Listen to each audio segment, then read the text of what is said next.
Today, I'm the Grace Strega, and I'm here to give you your daily collective read for today, Friday, May 8th, 2026. We are going to get started on today's daily collective read in the next few minutes, but if you would like to get on the list for today, the list, as always, is open. As always, it is 3 cards for a donation of $29 or more. 4 cards for a donation of $23 or more for my subscribers. Links in my bio. Please keep in mind there are 3 things I do not read for across these apps: pregnancy, medical, and legal. Happy to give insight on anything in private readings, and you can book private readings on my site. We're also doing 2 giveaways today. Our first reading giveaway is going to be a reading giveaway when we get to 50K likes, so make sure you're tapping that screen. We will get to 50K in no time. The other reading giveaway we're doing today is a reading giveaway for the highest gifter between now and the conclusion of the daily collective read. So I wish you a lot of luck if you're participating in that giveaway as well. Prior to beginning today's daily collective read, I'll be giving a brief recap on what we've been seeing in the cards over the last few days. If you would like to find those full readings, you can find them over on the place where we keep the videos. You can also find them on the place where we keep the photos. You can also find them as podcasts over on my spot at Tarot Church and over on my stack. But before we get started today, first and foremost, most important question, hold on a minute. How are we doing today? Scale of 1 to 10. There are no wrong answers. We're going to talk a little bit about the energy right now. It's a little intriguing.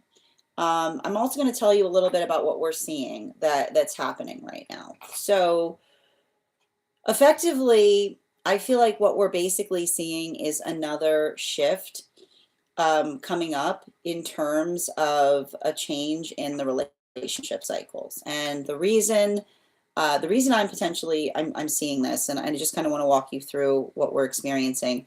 The last shift that we saw in relationship cycles effectively occurred at the time that we had a Capricorn new moon in Capricorn season. And I was talking a little bit about this yesterday, and I was articulating about the difference between I always like to point out I'm not an astrologer, but I look to astrology to understand better the energy that I'm reading into. And it's very interesting because, you know, when we have a lunation cycle that's often in the same sign as the house that it's in, it can feel very eclipsy. Especially when you think about the fact that energetically eclipses are amplifiers. That's why I often identify the fact that eclipses, the reason that we talk about the fact that eclipses are unpredictable, it's not the fact that an eclipse is unpredictable, it's the fact that when you think about eclipses from the perspective of an amplifier, you have to pay a lot of attention to what the planets are doing at the moment that amplification occurs. So when we think about eclipses in that way, we can often feel that when we have these lunation cycles where the moon itself is in the same sign as the period by which it's having the moon, the fuller the newness of it, it can often feel extremely intense because it's very deep within that sign work. Now, the last time we experienced that was around, I believe it was around January 18th or so, when we had that new moon in Capricorn during Capricorn season. And that was effectively the time that we saw that the energy, the relationship energy, shifted out of what we described as moon partnerships, which we'll get into in a moment, into what we've been characterizing as world partnerships. Basically, a lot of the energy working through what we see in the world card of the tarot. Now, everything I'm seeing in relationality to the energy right now feels like we're about to move into another shift. And it feels like it's probably going to be around, I'm not surprised to see it, that Taurus new moon in Taurus season, because it's very similar, right? It's the same exact experience by which we have a lot of the intensity of the sign work and the lunation cycle occurring in the same house that it's experiencing the new moon energy in.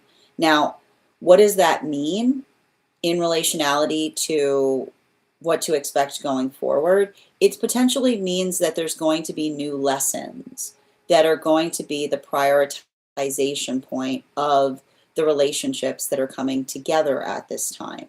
Now, one of the things that we're identifying that's very important to notate is that for a lot of these world relationships, the prioritization point has effectively been in being able to recognize and identify the discomfort that allows deeper comforture, right?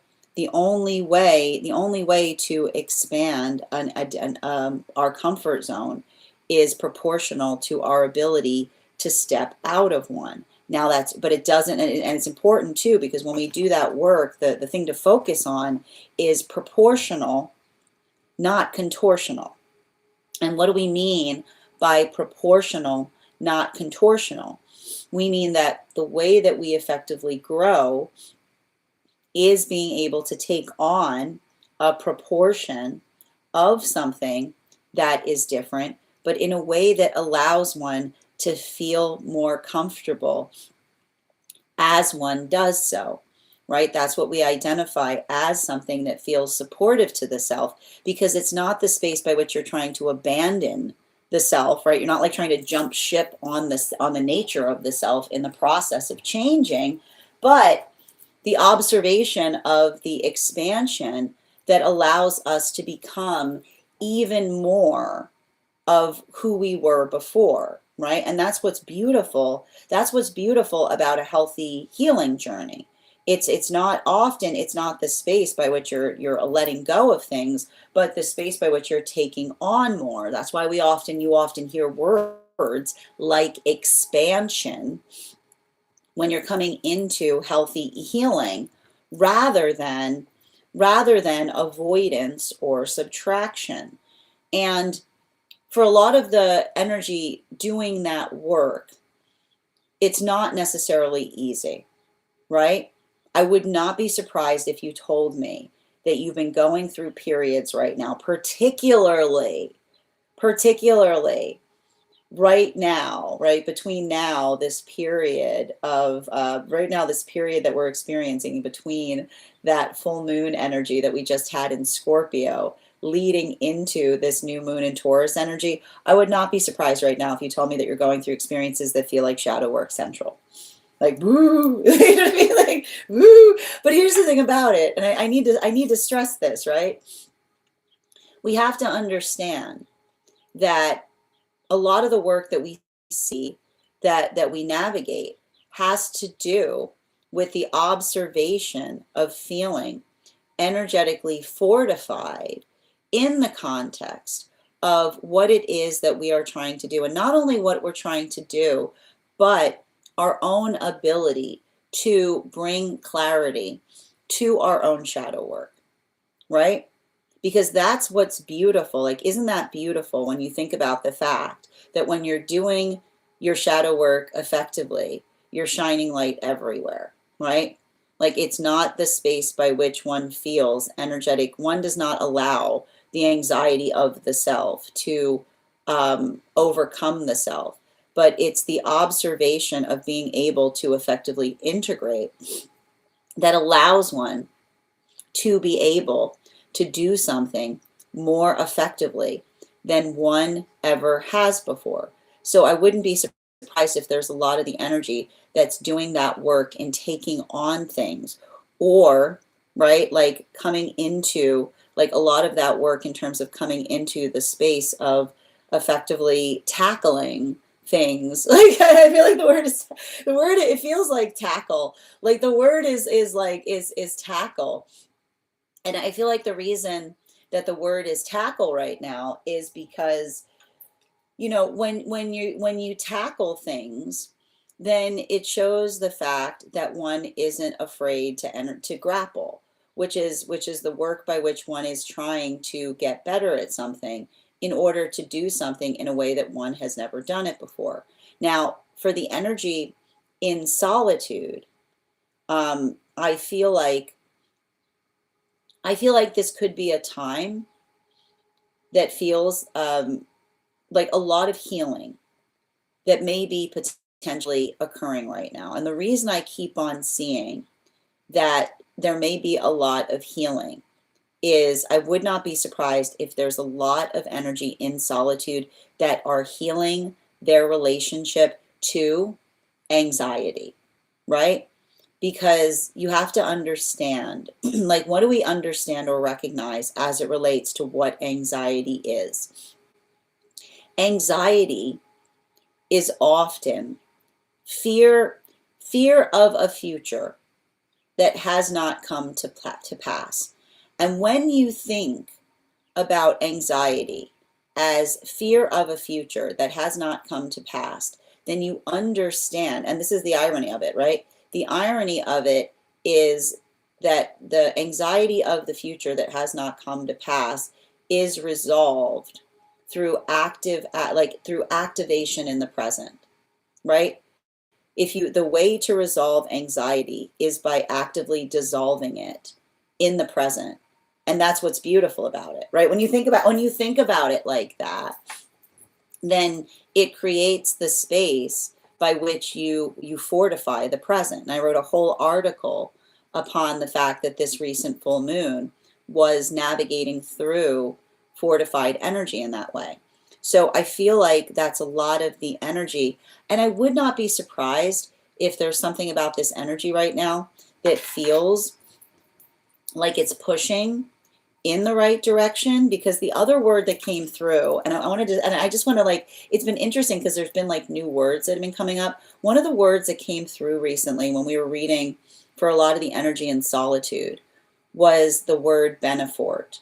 And the thing is, benefort is force, like the force that pushes us into the best directions for us, right? For the force that pushes us into the best directions for us often require us to navigate our own shadow work, right? It's a lot of that. It's a lot of that experience, or a lot of those moments by which we encounter or we heal from trauma of the past, specifically and particularly because it allows the context of being able to see and do something in a way that one hasn't done it before.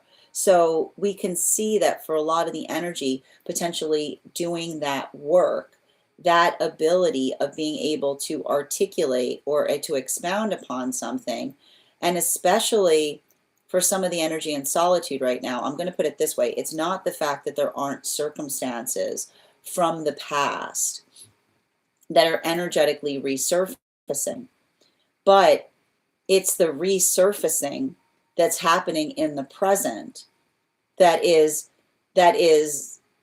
clarifying the resurfacing of the past, if that makes sense, because we see that this is a lot of energy that is healing from self-effacing relationship cycles, right? And what is a self-effacing relationship cycle? A cycle by which one sees something by which one could easily move back towards, but one would just have to abandon any sense of the self in the process of moving towards it. And that's why I feel like I feel like that for some of the energy in the past, there's a little bit of that, like, no, thank you. I'm fine. Like, no, thank you. I'm fine. No, no, no. I've stopped self-effacing, but that's very kind of you to offer that, right? There's something very valuable and important there. Now, this brings us to the new relationships that we see that are coming into being right now. And what's beautiful about these new relationships, and I'm not surprised to see it as the prioritization point of the World card being the focal point of those relationships, it's the identification point in looking towards another and feeling the joy of working with another, right? It's the observation of the joy, like the joyful noise that we create when we're moving in the same direction. And that observation of, right, the observation of the harmony to be found there, the absolute harmony and joy by which the energy is basically able to identify and recognize what they're putting their force of intention to. I feel like that's why I feel like a lot of those relationships are coming together, because they're seeing that benefit, right? They're seeing a relationship that pushes them, but pushes them in the absolute best ways possible, because it's the energy that is helping each other have and hold different perspectives on their own healing journey. Now, this brings us to the energy that is moving deeper into divine union right now. And for a lot of those relationships, those were effectively the relationships, those were the moon relationships, and those were the relationships that were coming together between the time between that Capricorn new moon that we described, that was happening in January, leading into the the Uranus going retrograde in Taurus, which happened at about the beginning of September. Now, these relationships, I'm going to tell you right now, deepening commitment partnership cycles. I would not be surprised if there's new proposals, the moving in, like they're moving very rapidly deeper into divine union. And the reason I keep on seeing this is because that same observation that we articulated, that is being found for the world partnerships that are coming together at this time, it is what is securing and stabilizing the relationships that are moving deeper into energetic union. And what's happening in a lot of those experiences is that observation, that point or force of recognition in terms of being able to see, right, find what they're looking for. These are relationships, what the amount of healing that's happening. You have to understand, with some of these relationships, they were often feeling they'd almost given up on partnership, because they felt the weight of having to be in relationship after relationship where it felt that their purpose was somehow damaging partnership. So what's basically occurred there is to finally find a relationship that can navigate the full weight of another person, which is the ability to navigate a person in all, right, in all of their own facets, is allowing for that context of energetic expansion. It's allowing for the space by which they're feeling, they're finding holistic healing. And the holistic healing they're finding there is someone that can navigate all of their different facets with a sense that it strengthens the relationship rather than energetically damages it. There's a lot of feelings that may be coming up in relation to the past that they're now seeing from a different perspective, but they identify that that perspective is because they're in a blessed partnership, which is why we see that they may be moving even deeper into those relationship dynamics. Now, this brings us to the energy that is deep within divine union, and those are specifically the relationships that we're building into partnership during this period by which we identified the temperance energy, or the energy we see in the temperance card of the tarot. They were coming together between the time of Uranus stationing retrograde, which is in early September, up until the solstice period that we had this summer. These relationships, I'm going to tell you right now, it's not the fact that there haven't been argumentation there, but they're healing.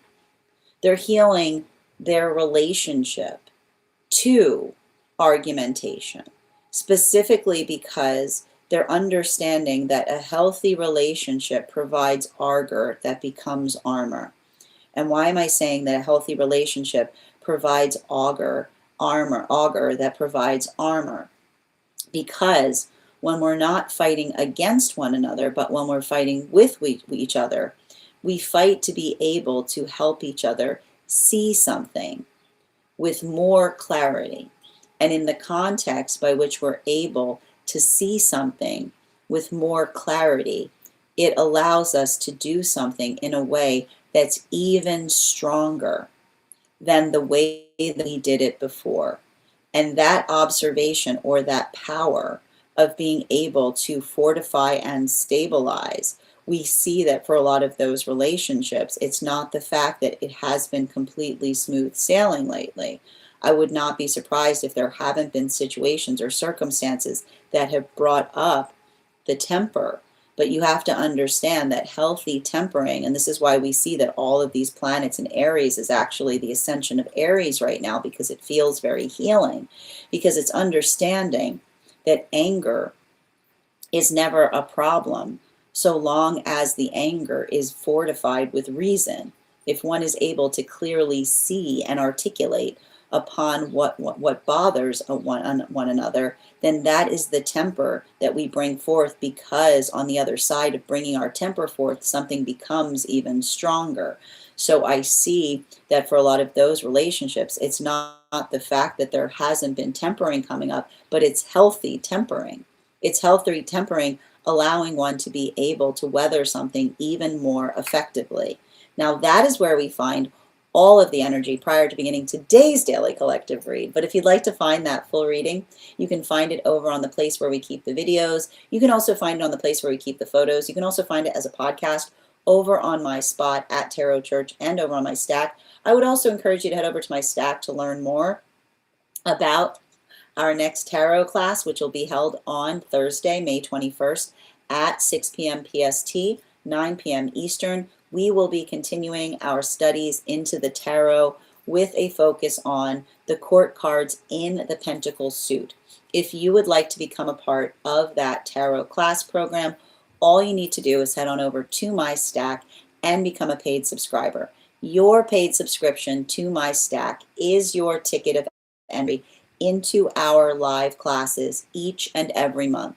You will also, as a paid monthly subscriber, have access to over 9 hours worth of material in the Tarot Church Library class archive. Now, it's not necessary to catch up. I'll be doing my best to give you guys an update on everything we've studied prior to beginning that next class, but the material is there for you to receive as you're ready to receive it. You'll also have access to a one-on-one chat with me and the other students to ask any questions that you may have in relation to anything we've learned and studied thus far. And if you become a founding member, not only will you receive a discount on the full year's worth of classes, but you'll also have access to over 20 hours worth of material in the Tarot Church Library class archive, as well as the opportunity of receiving a complimentary one-on-one mentorship class with me, where I will meet with you personally, assess where you are on your own personal tarot journey, and give you the best insights in terms of how to utilize those classes to the best of your advantage, moving towards your tarot goals going forward. One of the things I tried to do in these classes was make them accessible to the absolute novice tarot reader as well as the seasoned reader.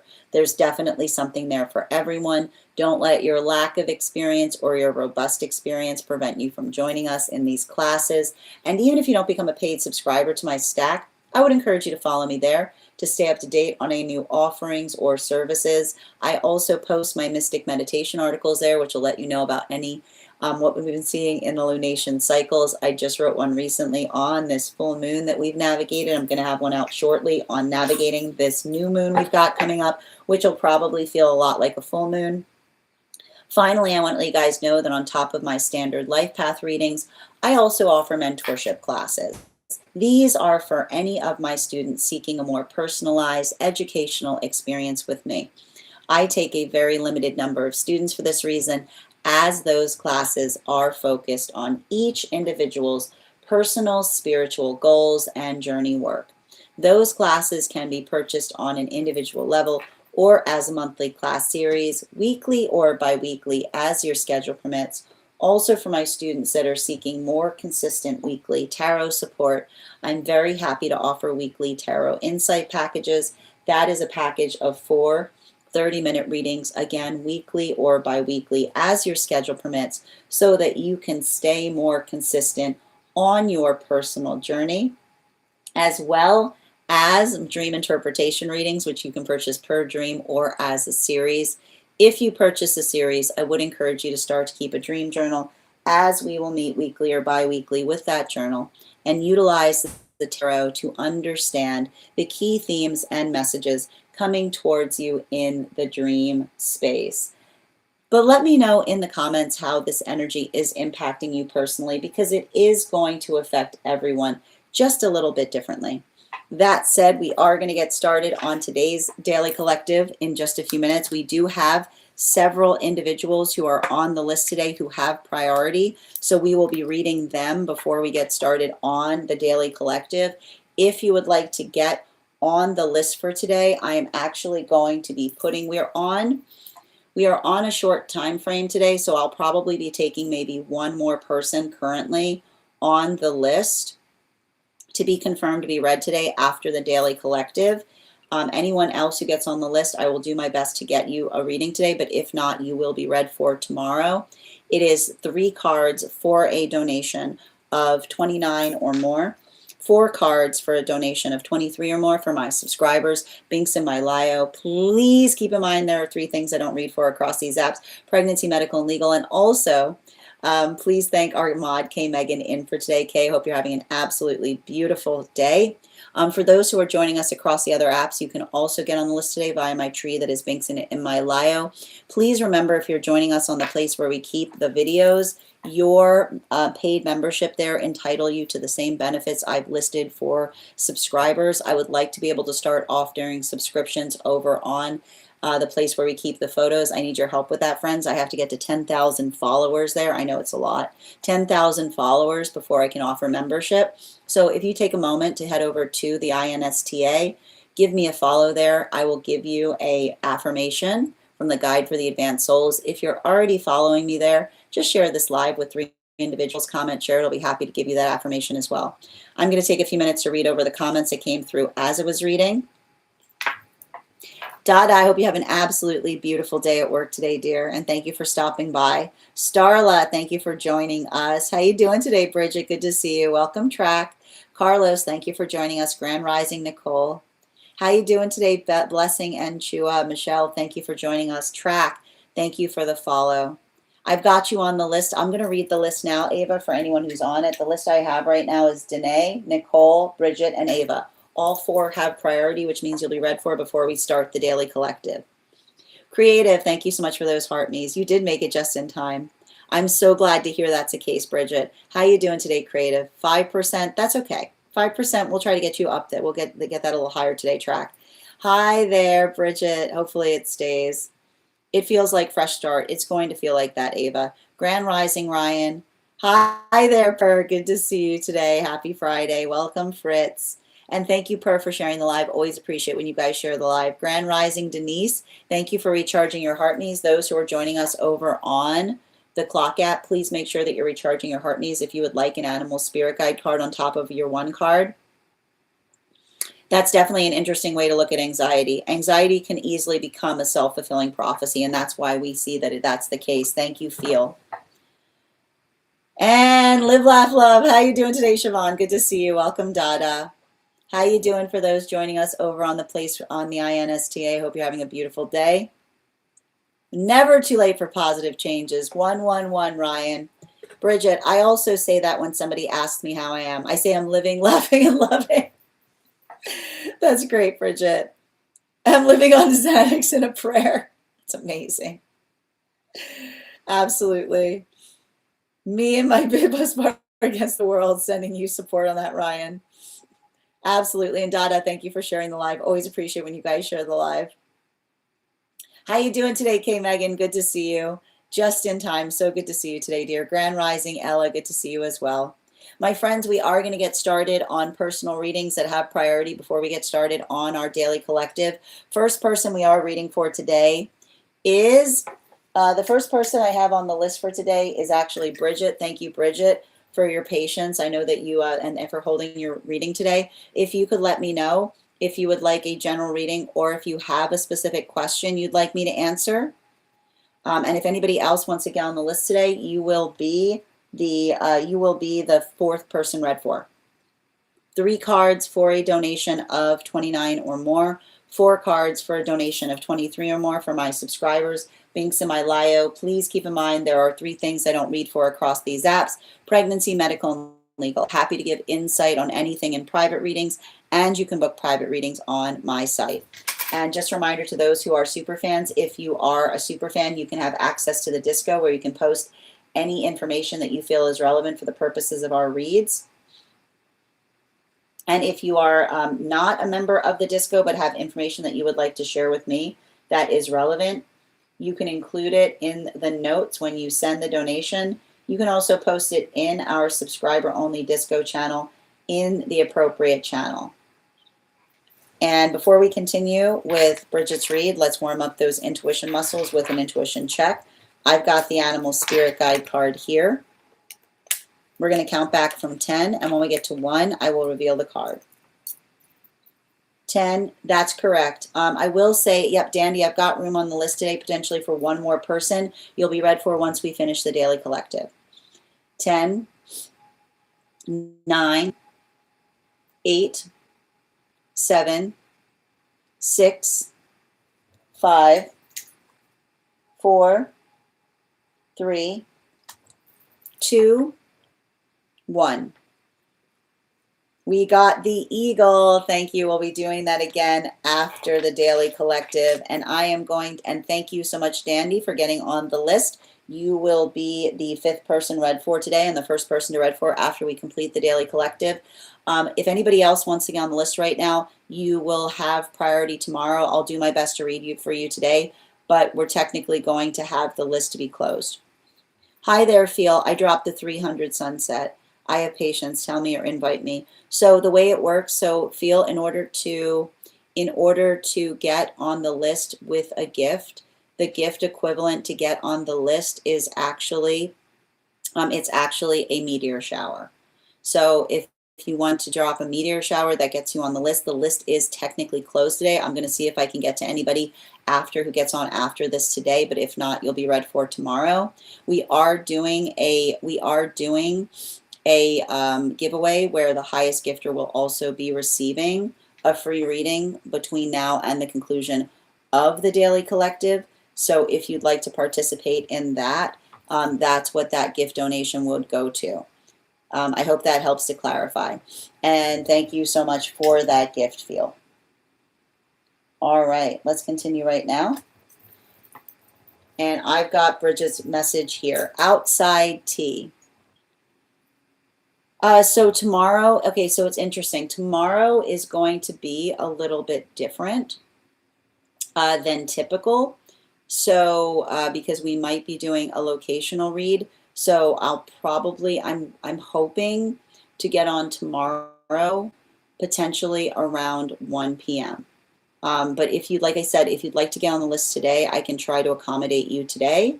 But once I get you on the list, I'll probably secure the list and put the list on hold.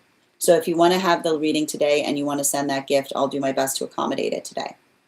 Excellent. Outside tea for Bridget. I'm navigating a major shift in my career and financial stability while also trying to honor my energy and health and energy limitations. I'd love to know what you see surrounding this transition and what guidance I need to understand it more clearly, where my energy is best invested moving forward. I'm trying not to burn myself out. I got you, dear. Excellent. And can I please have 4 cards, please, for Bridget. 4 cards, please, for Bridget. Highest priority messages. It's feeling angelic. 2 more, please.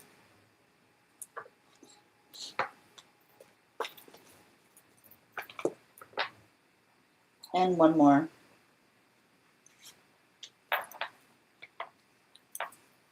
And an additional, please.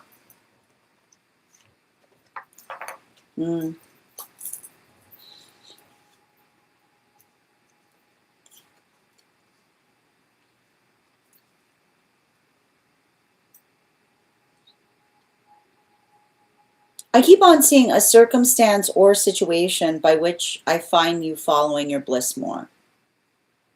And there's something really important that I'm identifying in you basically following your bliss.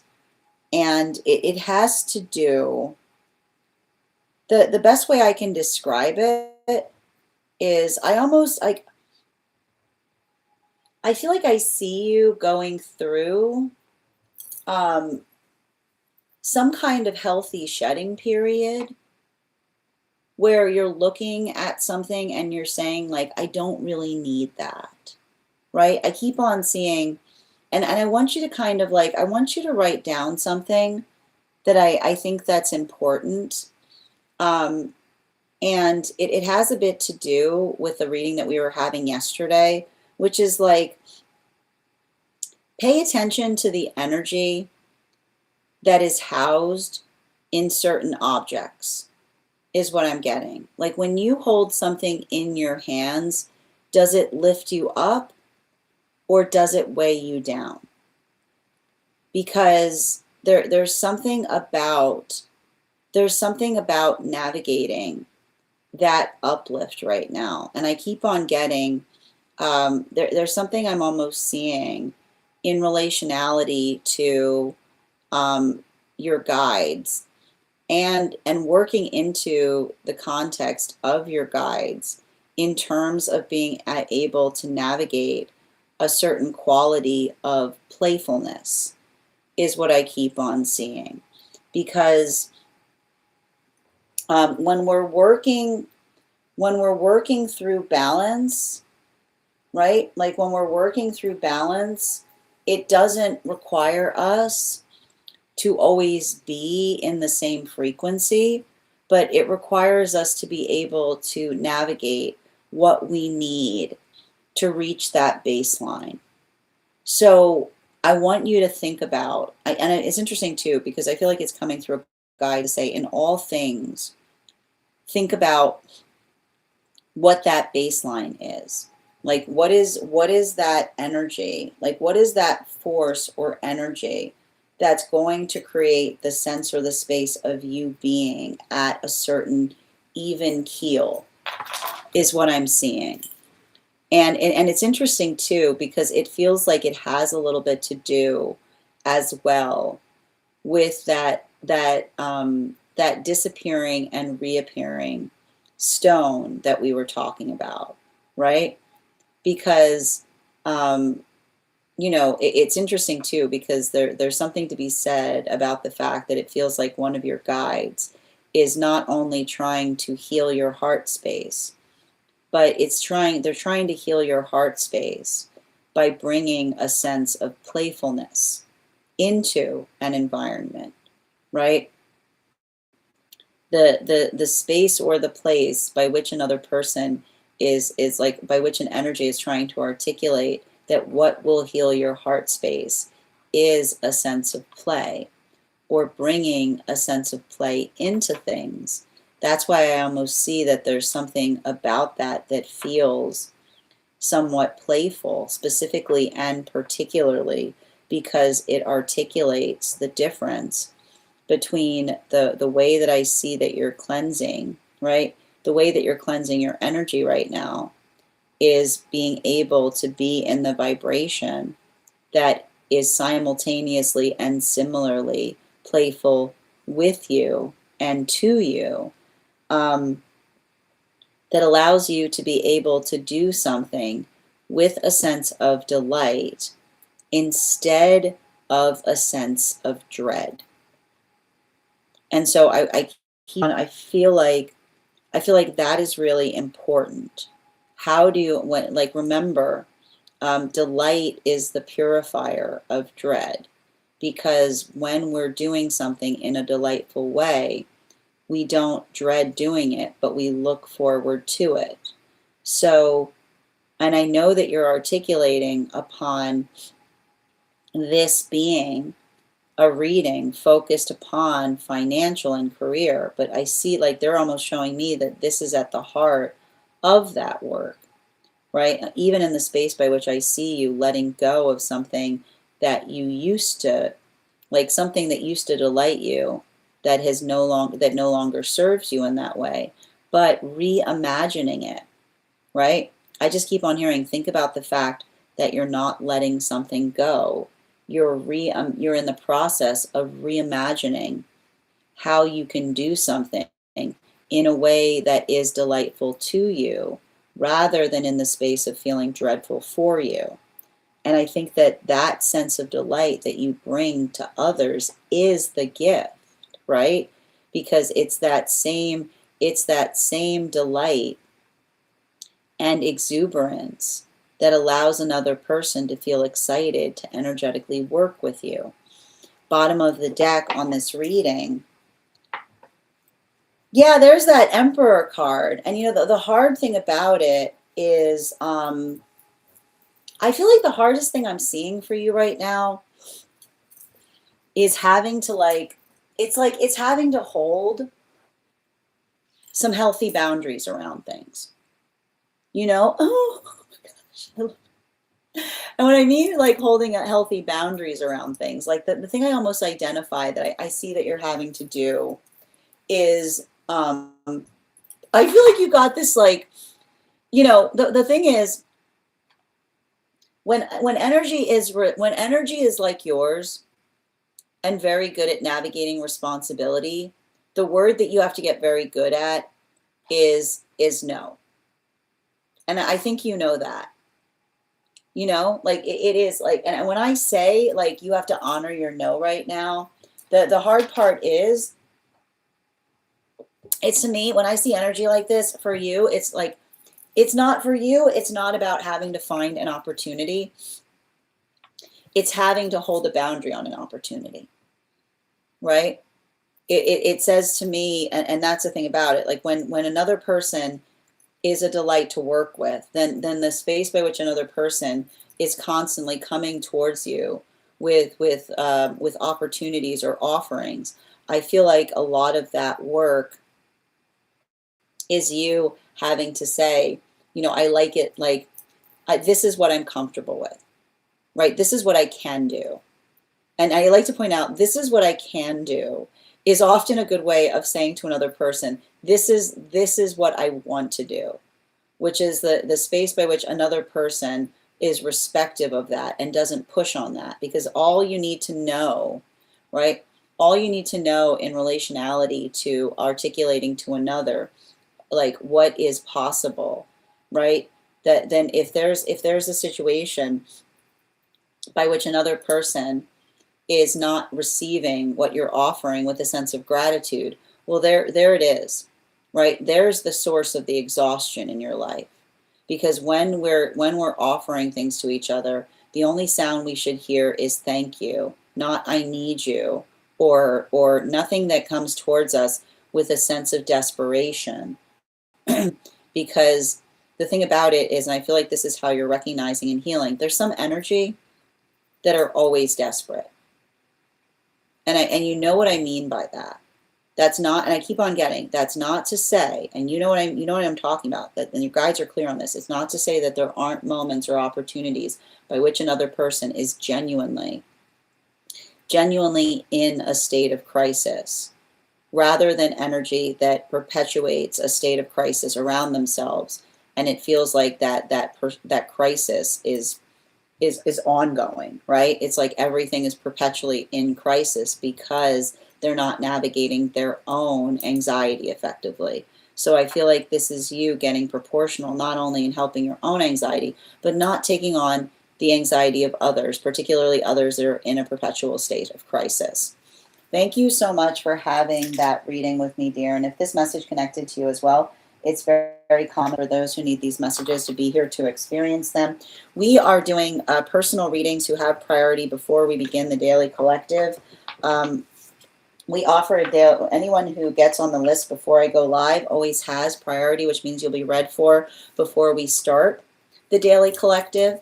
And the next person on the list for today is, we've effectively got 3 more individuals who have priority today before we start the daily collective. The next person on the list today. Before we begin, I will take a moment to read over some of the comments that came through as I was reading.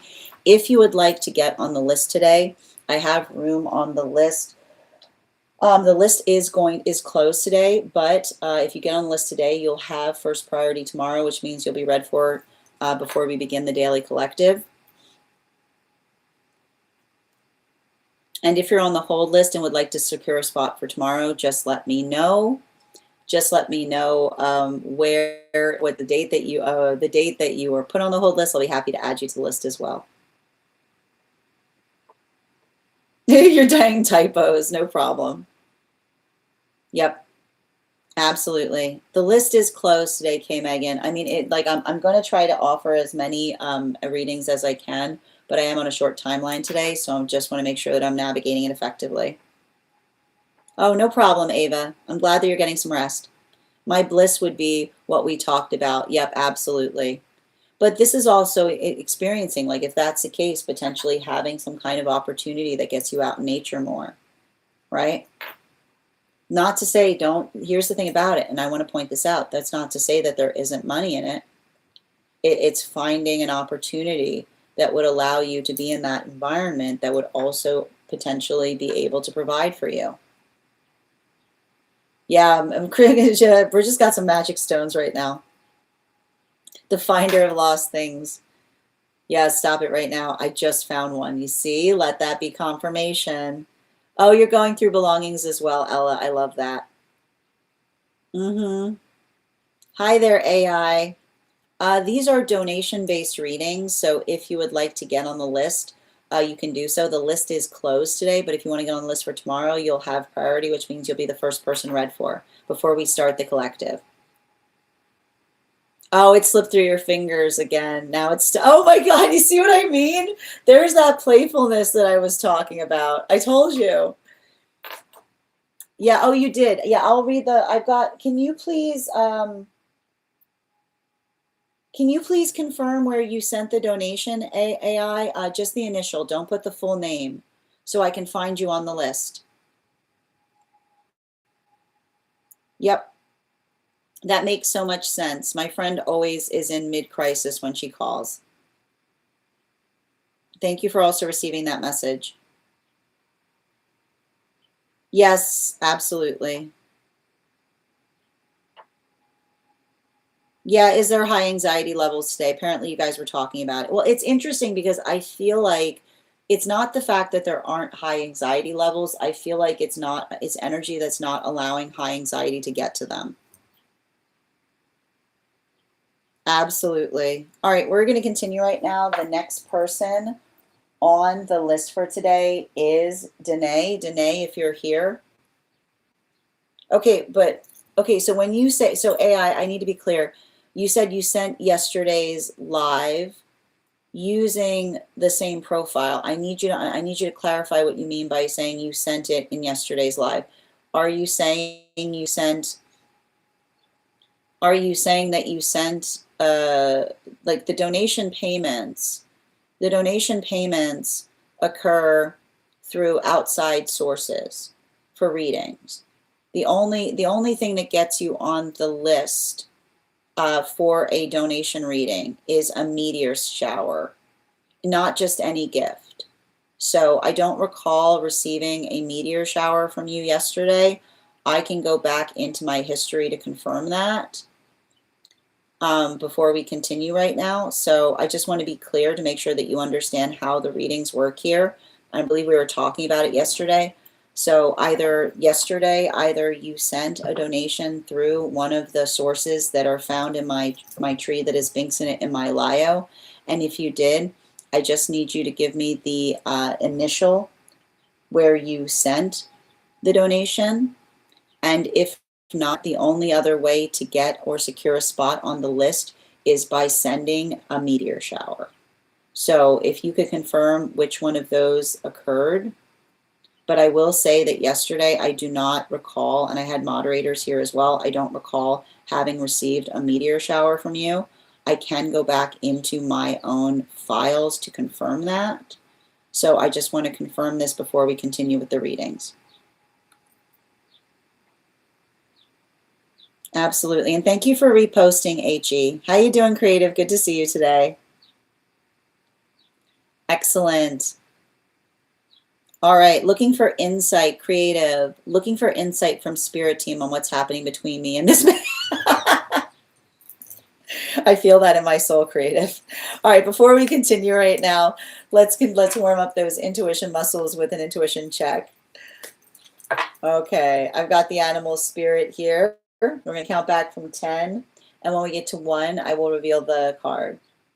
10, 9, 8, 7, 6, 5, 4, 3, 2, 1.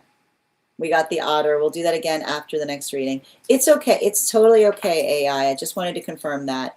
I hope that helps in terms of if you want to get on the list tomorrow, you're happy to do so. You'll be the first person read for, and you'll have priority. Otter is a furry lizard. That's amazing. All right, let's continue right now. And for those who are joining us, we're going to be doing a daily collective today. We have 3 more individuals who have priority. If you get on the list before the live begins, you have priority to be read for before the daily collective. So I'm going to pin up Danae here. Guys, make sure to give Danae some love.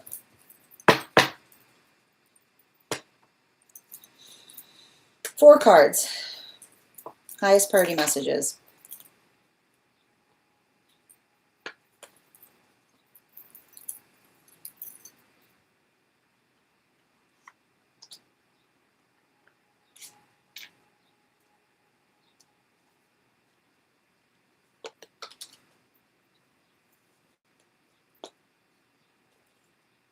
I mean, you know, like this energy feels like, it feels like, I mean, are they irresistible? You know what I mean? It's giving me, like, here's the thing about, like, irresistible energy gets away with everything. Okay, let's just talk about it. I don't know where their Venus placement is. But the thing about it, okay, and I always like to point this out, and it's so funny because when I read for others, when I often talk about a Venus in detriment, a Venus in detriment is not sometimes a space that the Venus is in a bad place, but it's in far too good a place. Okay. Which is all just being like, say goodbye to this, right? And being like, and because it's like, you know, it's like, it's often energy that's like, but what if I pull out my face card? Would my face card change this conversation? Right? Like often, and I like to point out, like sometimes when you like see somebody like this, you're like, stay back. Like, you know what I mean? Like, get away from me. Right? Because it's like they've got the, you know, but they're like, but I'm magnetic. Like it's giving me. And this is the thing about it, you know, like when energy is like, and that's the thing about it. Like, and here's the thing, like, and I wish it wasn't true. And you know what I'm talking about. I wish it wasn't true. I'm going to hold your hand when you say this. We need to talk about the fact that sometimes when somebody has a Venus placement in an exalted place, it leads to somebody not being raised right. And I don't mean raised right now. I don't mean being raised right, not by their parents, but I mean literally by society at large, right? Someone being like, okay, like, you know what I mean? Dun, dun, dun. Like, it's like, but what if I smile? Would that change your mind? What if I just lay it on? Like, what if I just lay it on a little thick? You know? And so I feel like, you know, I think that there's something about, like, I feel like to a certain extent, it's hard because I almost see the space by which another person, right? I almost see the space by which you're saying to another person, you're pretty, does not erase the fact that this has no direction. All right, I want you to write it down. I want you to write it down. Because it's like, and I feel like it's hard because like, and I know how hard it can be to have a conversation with someone like this. Like, don't be coming in here with your pretty without a map. You know, don't come in here with your pretty. With your pretty is not a map. Your pretty is not a map. And I think that that's what you have to effectively articulate to someone, which is, and I feel like it's almost you and another person having completely different conversations, which another person saying, not letting someone say, are you going to deny what's between us? Being like, you don't have to deny what's between you, but understand it's not what you need. Okay? Like the space by which another person, right? Like the space by which another person brings things is understanding whether they're bringing things to your door that are helpful versus what feels energetically confusing. And here's the thing you can say to someone, and I want to point this out, and I feel like you need to talk to someone about this. This is why it's okay to say to someone, we cannot be friends. Okay? Don't let somebody try to slide back into your life by being like, well, you know, you've always been a good friend to me. And sometimes you have to say to somebody, I can't be a good friend to you in a circumstance like this. Because here's the thing you have to understand. If you and another person have different manifestation goals in terms of what you anticipate or desire, the direction of a relationship to go, then you're not being a good friend to them, right? Because it's not what you aspire for, right? That's friendship. That's friendship. You can't quell the flames of desire in the hearth of friendship, because it's the space by which another person, that's the sound of someone getting a chip on their shoulder, right? That's the sound of someone getting a chip on their shoulder, which is the modality by which it's not a true friendship, because another person aspires for it to be more. So I want you to be very conscientious. I feel like the conversation you need to have with this person is whether they truly want a future with you. And if they want a future, then the thing that they're going to be bringing to your door is a map. If someone wants to write it down, if someone wants a future with you, then when they knock on their door, they should come with a map in their hands, which is saying, this is what's going to happen tomorrow. This is where I'm going to be, and this is where we, and a map of we, right? The word should not be he or she. It should be we. This is where we're going to be today. This is where we're going to be tomorrow. This is where we're going to be in 3 months. This is where we're going to be in 3 years. And if they're coming here, if they're walking up to you and all you ever hear from them is I, then you tell them to take that I somewhere else. Because the I is not the space. The I is blinding them from seeing you, right? That their I, if their I is so loud that there's no we in it, then it's an I that doesn't have room for you in the experience of being near them.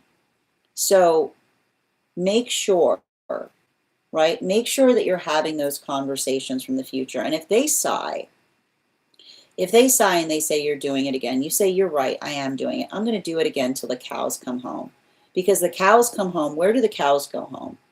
The cows go home because they know what home is. They don't roam. Cows don't roam. They go home. So if someone says to you, oh, you're doing it again, you say to them, I'm doing it again until the cows come home. Because you are not, it is not your job to wait for another person to get their rocks off in their experience before they decide that they're ready to settle down. That you can have, that often the sound, you are not a retirement home for rockless energy. You are not a retirement home for rockless energy, but that's often what happens in the energy of someone saying, you know, once I get this out of my system, right, it's going to be you. That's not this, that is not a love song. Right? Show me the love song. Show me the love song that says, as soon as I get all this joy and fun out of my system, I promise I'll be boring with you. Because that's the point about it, right?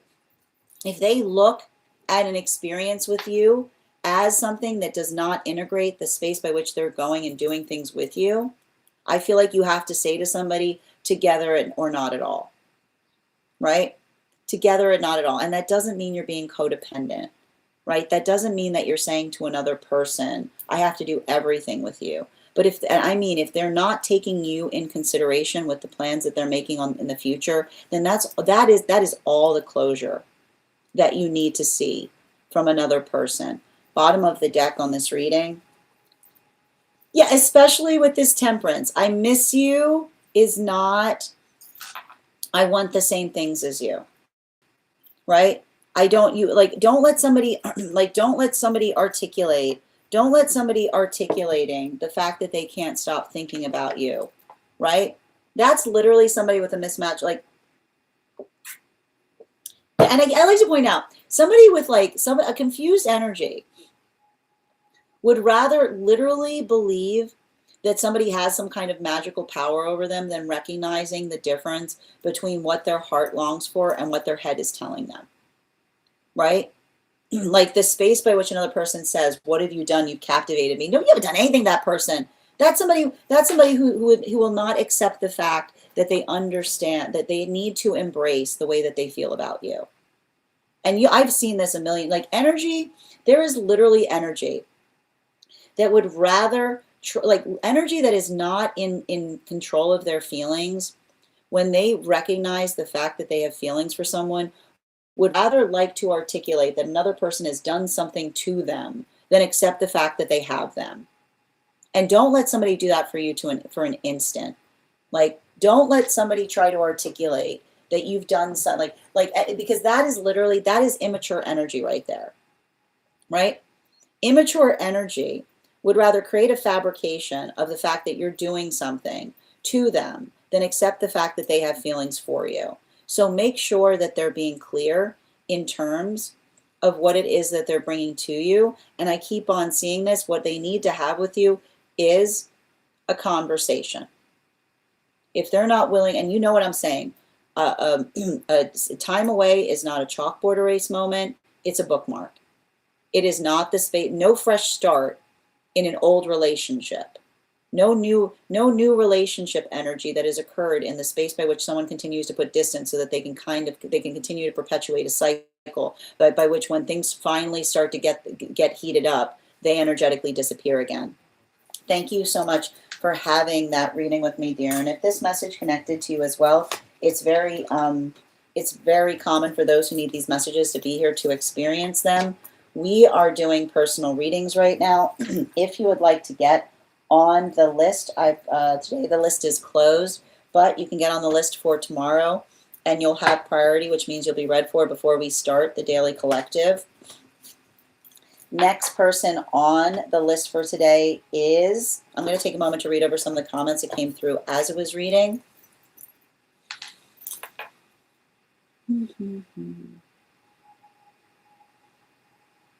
Hi there, Kath. Good to see you today.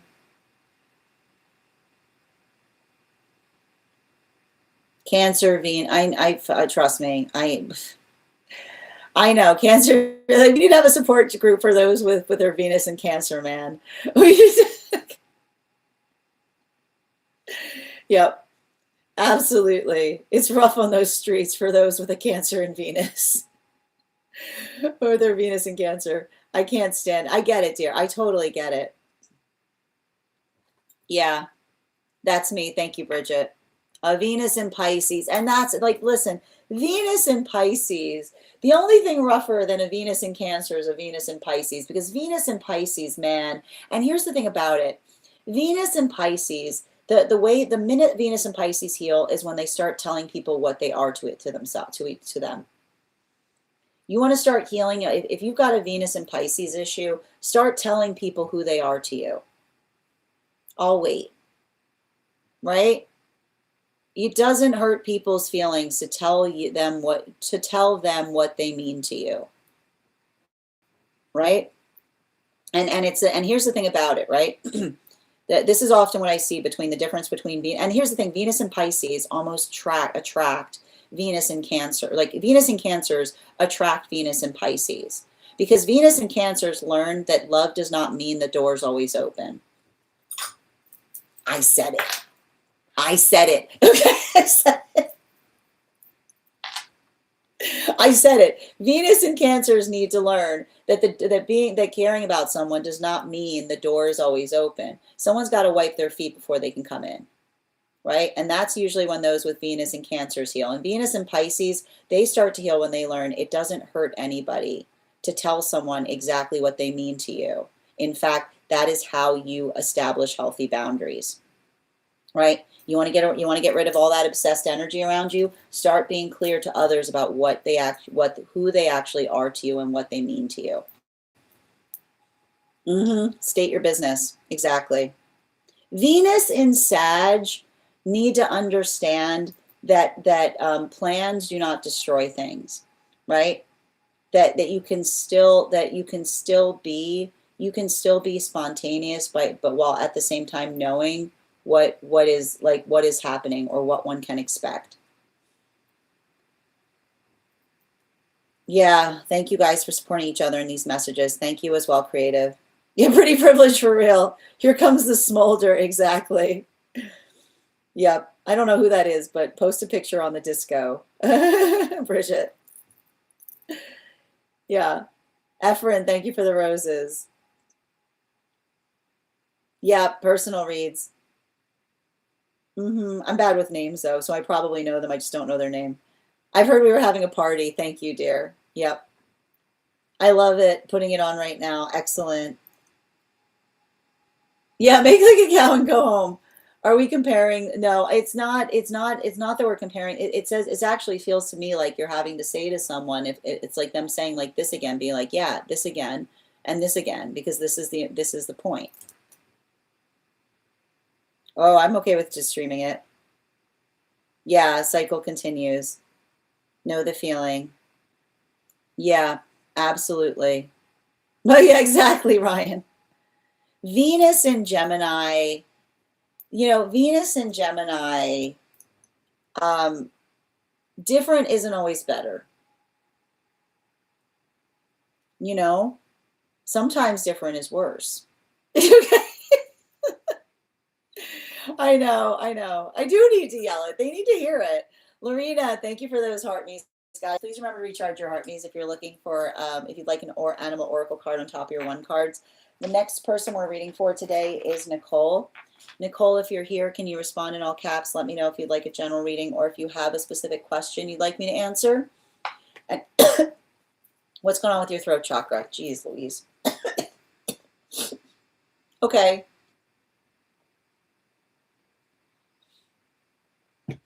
No, Venus and Leo, the thing about it is Venus and Leo, if they're not respected, they're going to leave. Right? But you have to tell somebody that how you feel disrespected, to make sure before you assume that they've disrespected you. Venus in Aquarius, not allowing fantasy, not allowing the fantasy to override the reality, right?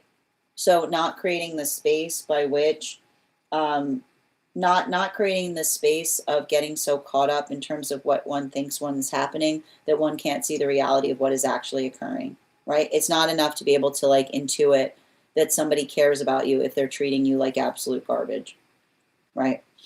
Yeah, facts speaking out loud. You're so right. Thank you, Laurel.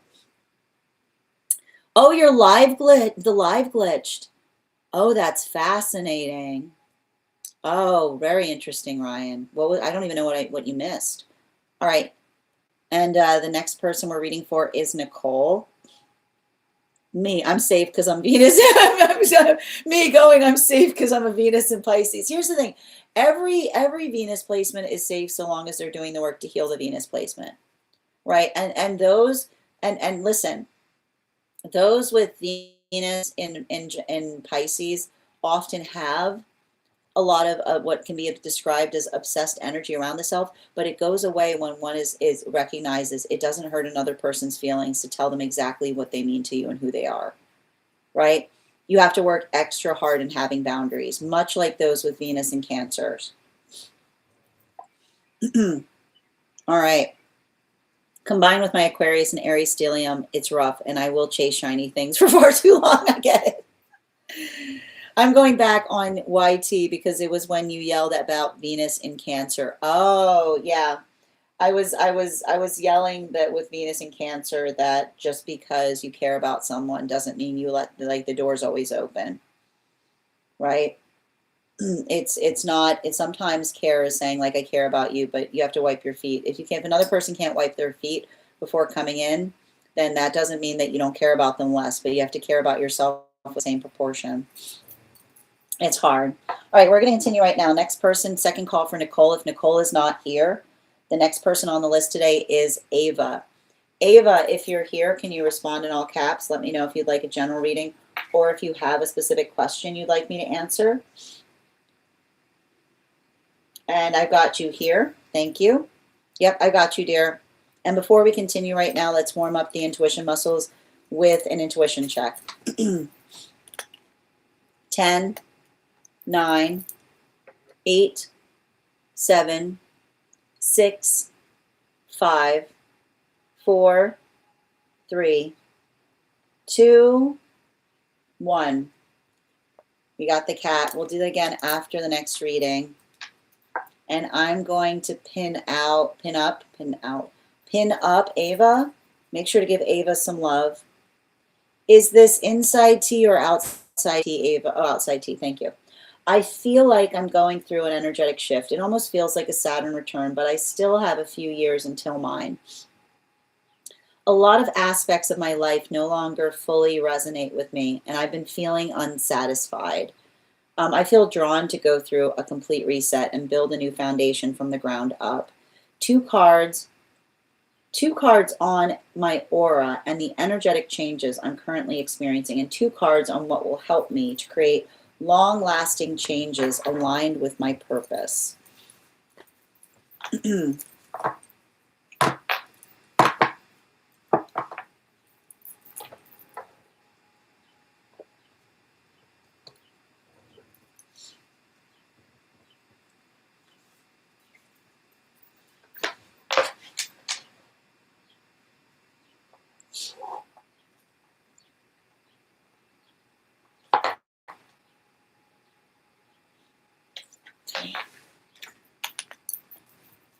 Thank you for the follow, Bruce.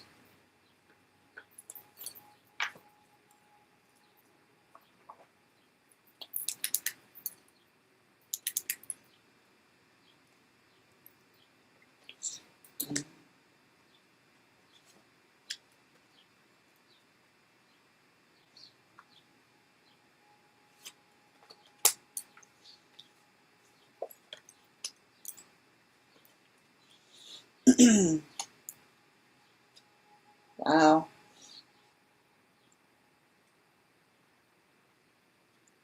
Yeah, I feel like what I'm reading for is actually Uranus and Gemini is having a really big impact on you. Um, and I feel like the message that's coming through in relationality, like it's interesting too, because it feels like a message that's coming from one of your guides.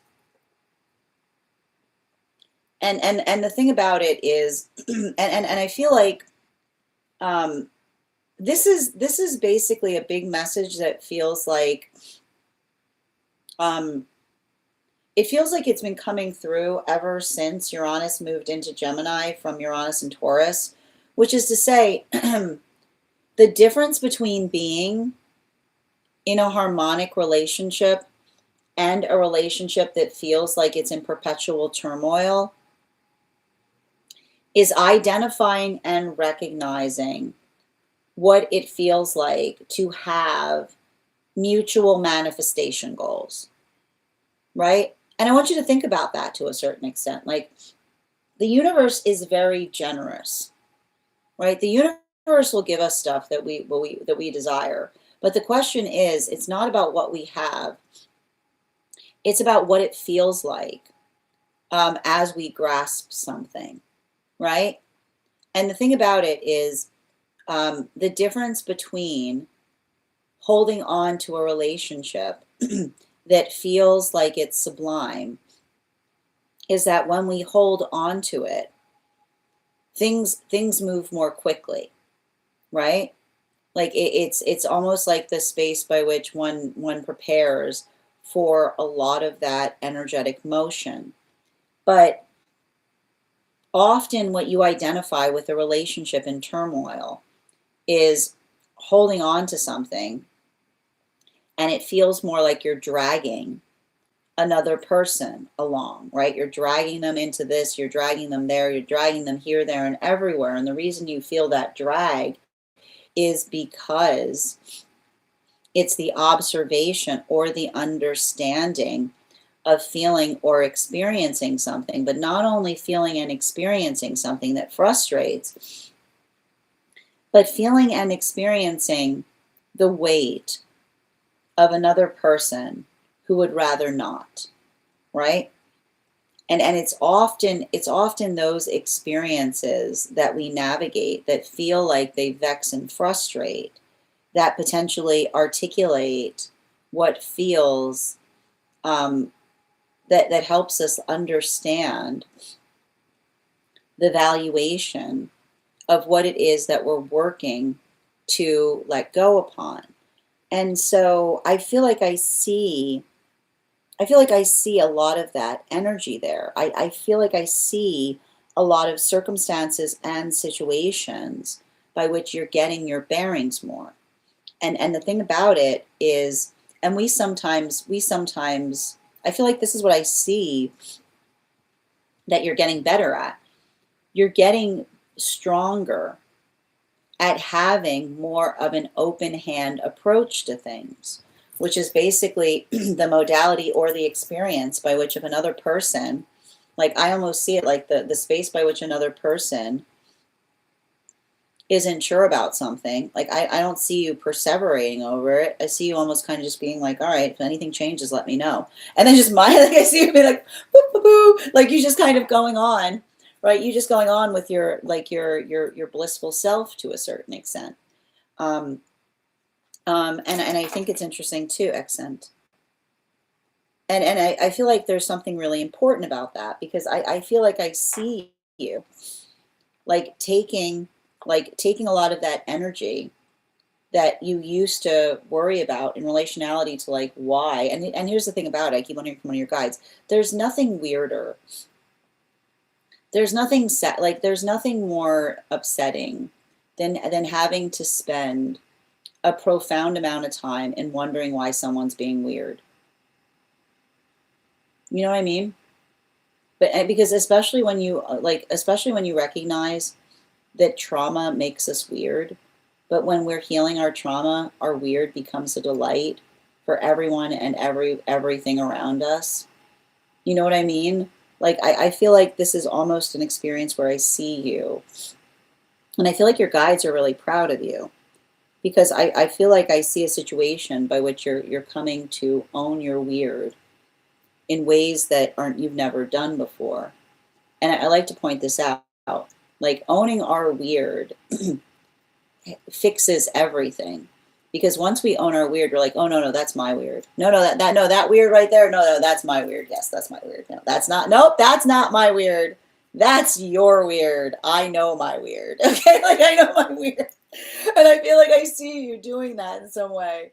You're just getting you're like when we own our weird, we get very, very good at defining whose weird is this? Is what I keep on going, whose weird is this? You can't like, because it ain't mine. I know. No, it's not that I don't have weird. My weird's right here. Would you like to see my weird, right? Like I see you, I feel like I see you getting better at that.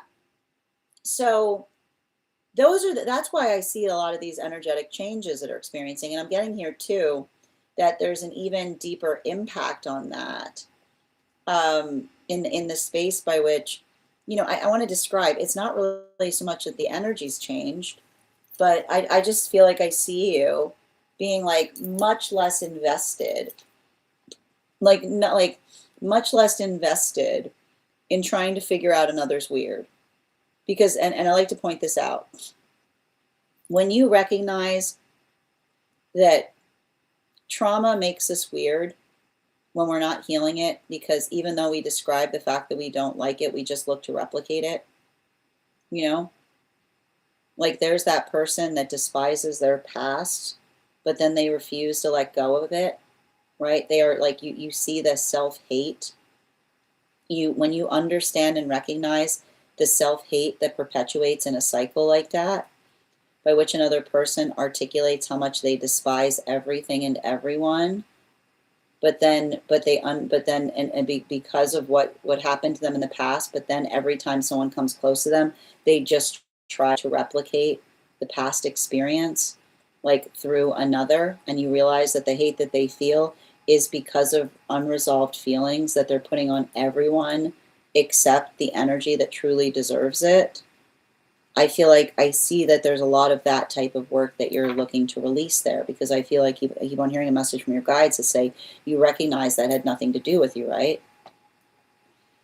Like you recognize anything that they said about you, they were really saying about themselves, because you were embodying, they were coming towards you in the space of being the force that hurt them.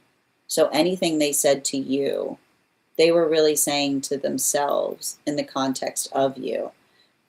So I feel like to help you create long-lasting changes, like that's what I see is what you need to remember, right? You can't take anything they said to you to heart, because it talked more about the shape of their own heart space. They were looking, when you realize that energy that's traumatized doesn't look to heal, they look for mirrors, then you stop taking anything they said to you in that traumatized state personally, because you recognize that it was not, they could not see you clearly, right? Had absolutely nothing to do with you and everything to do with the state or nature of how they themselves were feeling about themselves. And here's the thing about it, bottom of the deck, you can have compassion for it, but it doesn't mean you have to tolerate it. You know, you can hold somebody with the utmost compassion in the fact that they haven't figured out how to work through something, but once you recognize that, when you accept it, you condone it, and you allow it to perpetuate, then it's the space by which you say, like, you can have compassion, you can hold compassion for them, you can care about someone from a distance, but you can say to them, you stay away from me, and you never come another inch closer to me, right? Because that is literally the sound of someone who articulates the fact that they are not safe to love. And that your forgiveness does not fix the fact that they're not safe to love. That's something that they need to work on in their heart space. So don't allow them to try to articulate the fact that they need to receive, like, nobody needs to receive another person's blessing in order to continue to heal. And the space by which you can say to someone, like if somebody tries to demand the fact that there's nothing, nobody gets to tell you what a healing conversation is except you.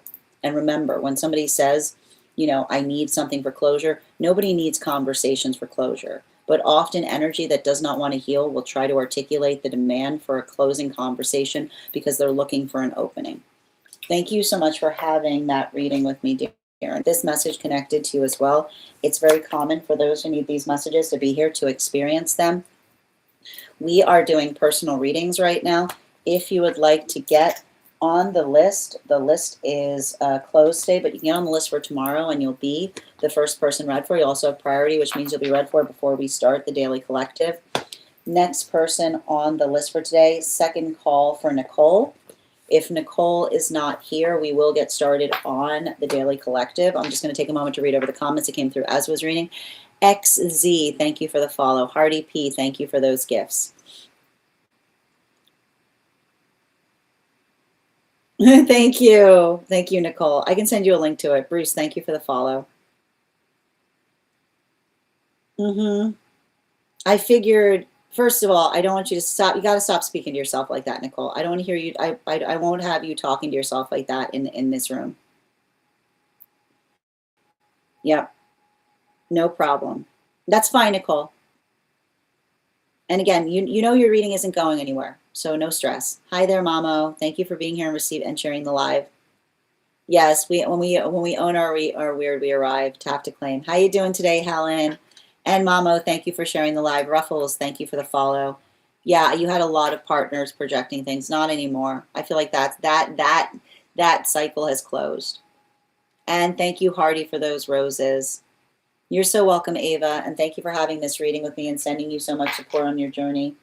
All right, we're going to get started today on our daily collective. Just a reminder, the list is closed today, but if you want to get on the list for tomorrow, you'll have priority, which means you'll be read for before we start the daily collective. Also, friends, we're doing 2 giveaways today. Our first reading giveaway is going to be a reading giveaway when we get to 50K likes. Please keep in mind, anyone who gets that 50K reading, that reading will be available to you starting tomorrow, and also a reading for the highest gifter between now and the conclusion of the daily collective read. And because we're short on time, that reading will also be eligible to you starting tomorrow. If you guys could do me a favor and share this live, I would appreciate it. Make sure anyone who would like to catch this reading live is here to receive it. And in the meantime, let's warm up those intuition muscles with an intuition check. I've got the animal spirit guide card here. We're going to count back from 10, and when we get to 1, I will reveal the card. 10, 9, 8, 7, 6, 5, 4, 3, 2, 1. We got the fox. We'll do that again after the next reading. And guys, please thank Kay Megan for all of their help modding today. That said, no better time than the present. Why don't we get started? Welcome, everyone. Happy Friday. I'm the Grace Strega, and I'm here to give you your masculine, feminine, and non-binary energy update for today, Friday, May 8th, 2026. We're going to get started on our read for today. First energy we're reading into right now is masculine. Can I please get 3 cards for masculine energy? 3 cards, please. 1, 2, 3. We'll be utilizing the Smith-Waite Centennial deck. We have 2 cards in the second row, no third row right now for masculine. We've got the Knight of Wands in its upright, in combination with our 3 of Swords in its reversal, in combination with our Ace of Cups in its upright. There's something really energetically important that I'm seeing that I feel like a lot of the masculine energy is working through right now, as it relates to, it feels like working through some kind of energy of collaboration is what I keep on seeing. There's something really important about it. And the thing I want to identify and recognize here has everything to do. It has everything to do with identifying and working through. I keep on getting this. The state or space by which we potentially articulate, and the state or space by which we articulate and share is often the understanding or the recognition point by which we ourselves are confident and secure in our own energetic awareness. And I feel like there's something really important there, because a lot of the energy that we're potentially identifying and seeing, it feels like there's a conversation. And one of the things I want to articulate upon is working into the context of our own healing journey. The thing about our healing journey that we often feel is painful is it requires us to it. Like, the thing about a healing journey is it's not necessarily the fact by which it requires us to go into places by which we've never gone before, so much as it is going into the same places in ways that we've never conceived of, right? And that's what's really interesting about it, because when you think about the fact that you never enter the same room twice, right? Then you recognize and understand that the way that you effectively arrive to situations is the state or space by which you yourself understand and recognize the state or nature of doing something in a way that you've never done it before, or in the context by which you're able to effectively energetically explore more. So I feel like that's what's interesting for a lot of the masculine energy here. It feels like masculine energy that is going forward by embracing something in a way that they haven't, right? And I feel like the thing about that energetic embrace often builds into the context and the understanding of our own personal comprehension. So I feel like for a lot of the energy, like I like to point, and I'm not surprised to see this too, because it feels very much like a scorpionic journey, because I always like to describe this, that this often what happens with those with scorpionic placements. The space by which we hold on to something is often amplified and articulated through our own sense of energetic readiness, in terms of what it is that we identify, that we feel energetically open about, or the space by which we effectively share or articulate upon things. And so I feel like there's something very interesting there, because, and I was talking a little bit about the fact that this particular cycle that we are experiencing, specifically in relationality to the Scorpio, particularly in relationality to that Scorpio full moon that we just experienced in Taurus season, and moving into a Taurus new moon. It's the understanding of the strength that we find that allow us to be vulnerable in ways that we never have before. So I feel like for a lot of the energy doing that, that ability, or that experience of being able to effectively articulate upon something, allows the energetic expansion of the possibility in terms of what they themselves are working to achieve. And I feel like for a lot of the energy doing so, it feels like, I keep on getting, it feels comprehensive, but it feels comprehensive specifically and particularly because it's the energy that's working through some type of contemplation point in terms of how one could do something differently. And that's why we see that there's a little bit of that blank space that's potentially occurring in the third pillar area. Now let's read into feminine energy. For feminine energy right now, we're going to be utilizing the Tarot del Fuego. Can I get 3 cards for feminine, please? Thank you. One of them is cantilevered, so we're going to, well, yeah, these cards want to spin, but we're going to read them like that. We've got here, we've got the Knight of Swords in its upright.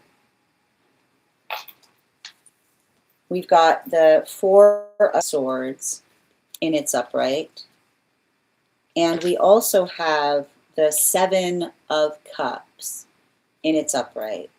So what are we effectively seeing right now for a lot of the feminine energy? I feel like for a lot of the feminine energy right now, and it's interesting, I want to show you the fact that we've got a little bit of similarity that's occurring right now between masculine and feminine spread. Because masculine, we have here that Knight of Wands energy, and feminine, we have the Knight of Swords in its reversal. So for a lot of the energy, so we've got mutual Knight energy that is potentially happening right now between masculine and feminine in the same position. And I want to point out, in a way, these are the same card.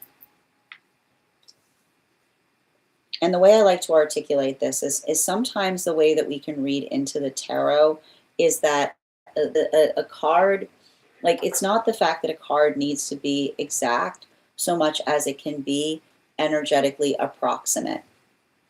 And so what we're effectively identifying and recognizing here has to do with working through energetic proximity as it relates to how one energetically feels about something, but not just the state by which another person feels a certain way, but the space by which we ourselves are able to navigate, like the observation of another person's vulnerability.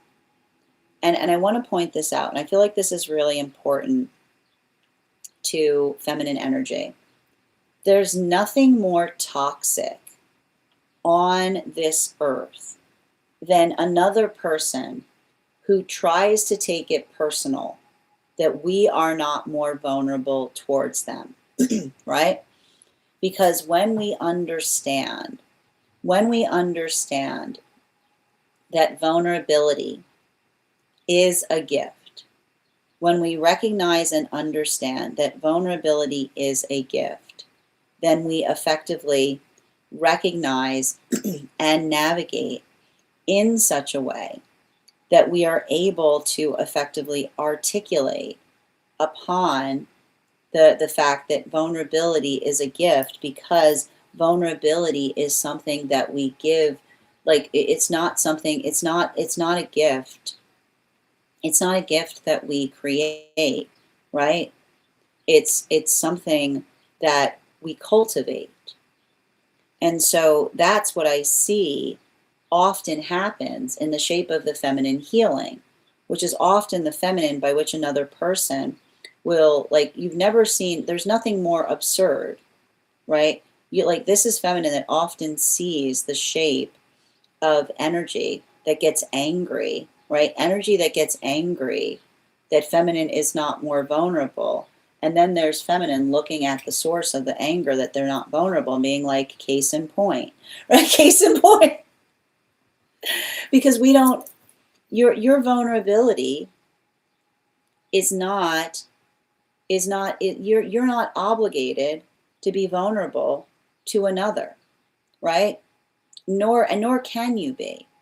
But there's often the space by which another person will try to articulate the fact that they're angry, that you're not more vulnerable, without being conscientious and observing the reasons why.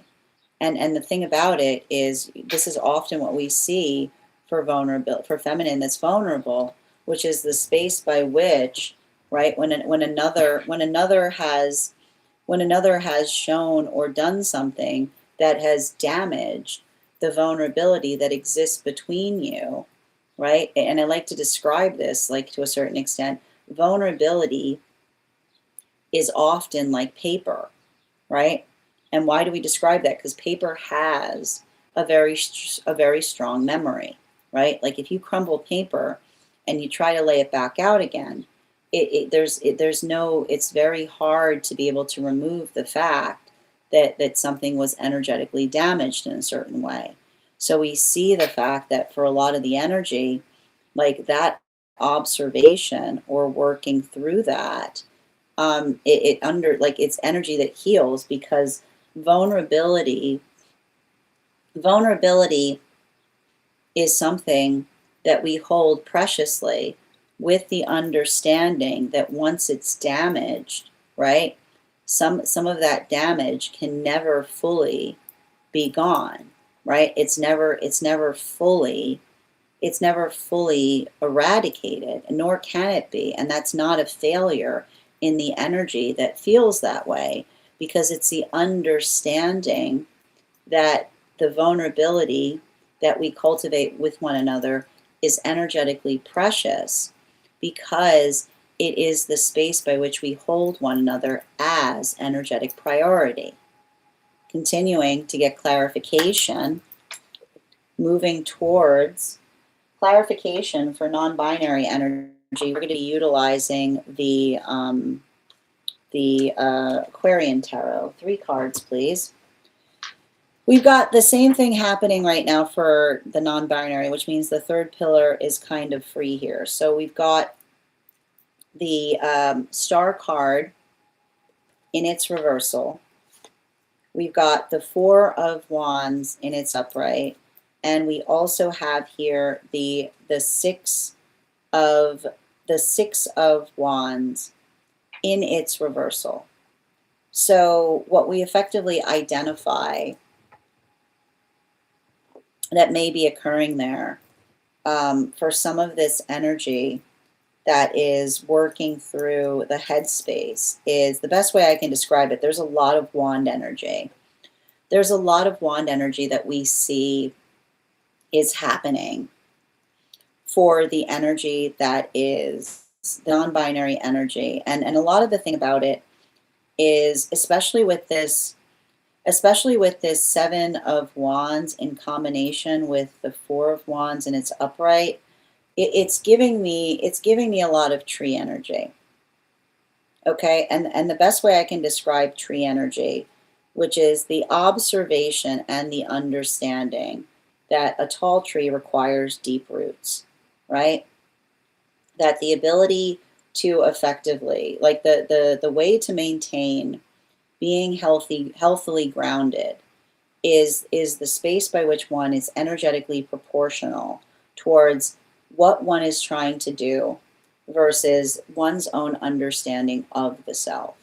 And so I feel like that's what I'm getting a lot with, and this is why these 2 cards came up together with the 4 of Wands in combination with the 7 of Wands in its reversal, right? And I want to point out that it's very interesting when we look at the cards in this dynamic, because the situation or circumstance by which we feel like that energetic limitation point that's often arrived at as it relates to to another's inability to energetically explore or see the self is often the space by which I keep on seeing this is energy that often is trying to deal with others' limitations, right? And the space by which another person feels energetically limited, specifically because one sees an individual doing, like I keep on getting, doing something in a way by which they themselves are working to expand or to explore. Like, what's interesting about that, and this is what I like about Gemini and Uranus as opposed to Uranus and Taurus, or Uranus and Gemini as opposed to Uranus and Taurus, which is, it's the modality of understanding that when one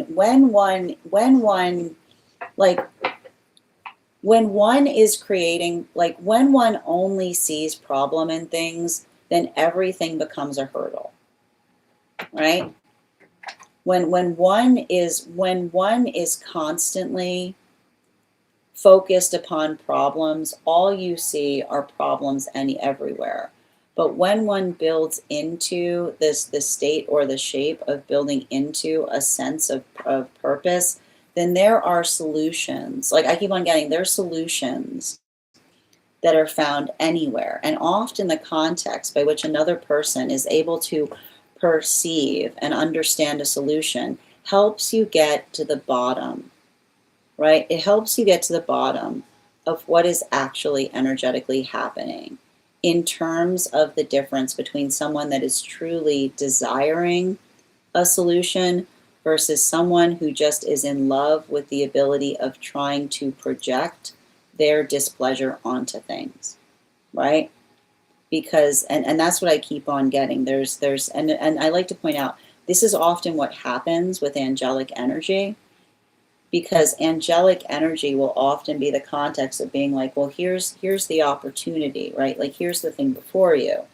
And another energy, like the limitation that one perpetually articulates, that then another person, right? Like, you'll often see this. You'll see somebody who will hold on to the limitation that they tried to articulate from a state of protectiveness, even in the space by which it's cleared, that helps one be able to really see the shape of what's occurring.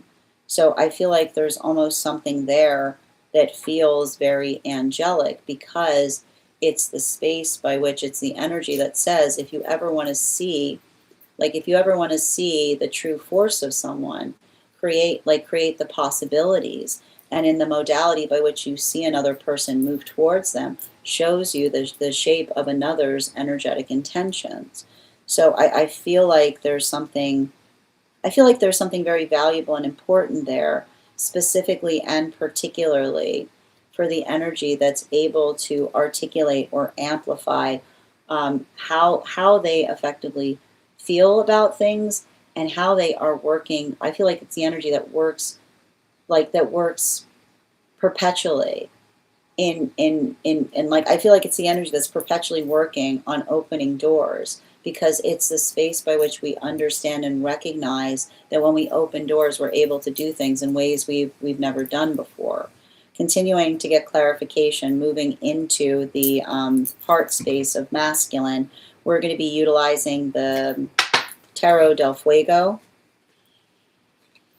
3 cards, please. We've got the Queen of Pentacles in its reversal. We've got the 6 of Swords in its upright. And we also have the Knight of Wands in its upright. So what do we effectively identify and recognize potentially is occurring right now, specifically in the space by which the energy is potentially working through a circumstance or experience by which they themselves are, and this is like, I want to show you this. This is pretty incredible, because remember when I said that there was nothing in that 3rd pillar? Now we've got double Knight of Wands energy that's arriving in the context of the masculine space. So the thing about, and I like to point this out, okay? This is a lot, like, I feel like this is almost a lot of masculine energy putting other masculine energy on notice, is what I keep on seeing. And what do we see in relationality to masculine energy putting other masculine energy on notice? Because this is masculine energy recognizing that never are they in service to counterpart more than when they're in the service. Like, and this is a thing that you have to understand, right? When we project, and we've been talking about this, when we project our own feelings onto counterpart energy, right? It's the space by which we understand. When we understand the nature of energy cannot be created or destroyed, then it means that energy is never under threat.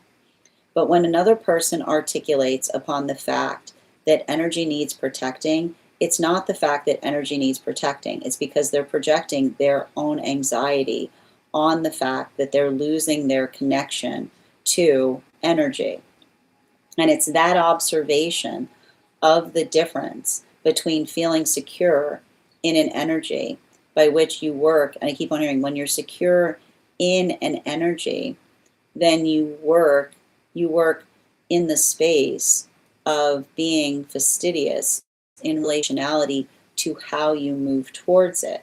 It's the space or the place by which we articulate or amplify our own feelings about it that allow for the context of something beautiful and profound to occur there, while at the same time, this is almost like, this is what I think is so beautiful about seeing some of this Knight of Wands energy in that point of solitude, because it almost feels like a point of solitude for a lot of the healthy masculine energy, because it's effectively the amplification and the observation that when one is working selflessly, right, then one is often working in service of protecting counterpart energy, because it's not the modality by which one does something with the expectation of something that is going to arrive from it, but the modality by which one does it because one knows it's what one feels called to do,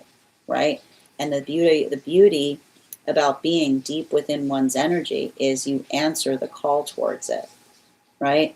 You don't, there's no, I keep on hearing, there's no quid pro quo in healthy energy. It's the modality by which one feels energetically called to do something that allows the space by which one is deep within one's own energetic element. So I feel like that's a lot of the energy that's potentially, I feel like it's interesting because it's almost the energy that's healing the relationship to counterpart by articulating that to those that don't recognize, understand, or identify that. Continuing, moving towards feminine energy, 3 cards right now. 3 cards for feminine, and we're going to be utilizing the Smith-Waite Centennial deck. No, actually, we're going to be utilizing the Aquarian Tarot for the heart space of feminine. Where'd it go? Thank you. 1, 2, 3. Come on. Oh my gosh. Oh, and again, now same situation. None in the 3rd pillar. So feminine is also going through an experience by which there's a lot of solitude there. But the solitude that we're seeing that's occurring is based upon the 7 of Cups. We've got the Justice card in its upright, and the Queen of Pentacles in its reversal, same exact position, but there's an additional card here, as well as the Death card in its reversal. So what are we effectively seeing in relationality to a lot of that energy potentially working through something there? The best way I can identify and recognize what we're potentially articulating upon is working through circumstances or experiences by way or by means of being able to identify and recognize what occurs in the context of working, like I keep on hearing, working fastidiously to the benefit of everyone around the self. And you'll often see, and I want to point this out, okay, which is the space by which, like when you lose feminine energy, is the modality by which feminine energy is trying, right? Like look at this beautiful 7 of Cups that we have here for feminine. That's living within, that's in the 3rd pillar there for feminine, which is the modality by which feminine builds into the context of empathy, right? It's the modality of empathy that we bring to situations and circumstances. But often the modality and that empathy that we often feel, or that those who experience a lot of deep empathy feel towards things, is often characterized and identified with the modality of being able to have perfect sense in relationality to how someone's feeling about something. But here's the thing about it, and this is the thing about, you have to understand, just because you feel a certain way doesn't mean you have a right to feel that way. And this is what we articulate as the limitation of empathy, okay? Because empathy does not qualify. The fact that the ability to have empathy does not qualify the fact that another person is feeling something is the right thing for them to feel. right? And this is often why having empathy can feel very debilitating. If you have empathy, you better get in the business of holding heavy standards to things. Because just because you recognize and identify the empathy that another person experiences, this space by which you can say to someone, I understand how you feel, but that doesn't mean that your feeling is right, is the modality by which we become the sense and force of justice. Right? That's why there's a justice. Look at that. Look at that. That's why there's a justice card, right? I just want to show you this here. That's why there's a justice card tucked in between, right? There's that justice card, like tucked in between the Knight of Wands and the Queen of Pentacles in its reversal, in the same exact pillar, but there's the justice card there because it's giving the feminine a little bit of that, like, wait a minute energy, in terms of the fact that, like, not all feelings are like, and this is why we say, oh, you have to honor feelings. You don't have to honor feelings. You don't have to honor everyone's feelings if somebody's having a ridiculous feeling. And in fact, there's nothing worse on this earth than to honor a ridiculous feeling. Because when someone's having a ridiculous feeling, they're making their unhealing another person's responsibility. And what we condone, we grow, right? What we condone, we allow to flourish. So this is a lot of the energy that articulates and states the context of bringing prudence, right? Bringing prudence into things, which is the modality by which you make another person aware of something in order for them to be energetically recognizing as it relates to how to effectively navigate or work through something, right? And that's why we see that it's a beautiful blessing.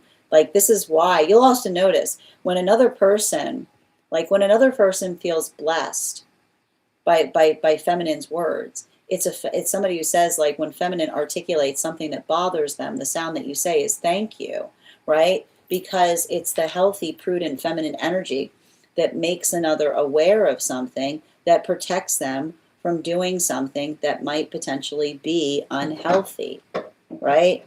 It's the observation and the arrival point of being able to recognize that. So I see that for a lot of the energy that works through that observation feels like empowerment, because it's often feminine that feels held in the space by which they feel that they can communicate that in a way that feels like it makes something stronger. Continuing for non-binary energy, we're going to be utilizing the Smith-Waite Centennial deck. 3 cards, please. We got 4. Now we got 4 cards coming out. Now there's 2. Now there are 2 in the space of the 3rd pillar. So we've got the Page of Cups in its reversal. Page of Cups in its reversal, with the 10 of Wands in its reversal. Wow, look, I just want to show you guys. I need to pause before we continue. Like, look at all of those cards that are effectively in this space, like that are in the center pillar of non-binary. It's all wand energy, right? And I like this too, because this is what I just want to show you guys, because this is what I was talking about in terms of, like, welcome to Uranus and Gemini, which is like you see how it's like, what's that barrier? What were you saying? Like, you see what I mean about that? It's like, what? Like, it's like any other, the only way out isn't through. Sometimes the only way out is around, is what I'm getting. Sometimes the only way out is around, is what I'm seeing there.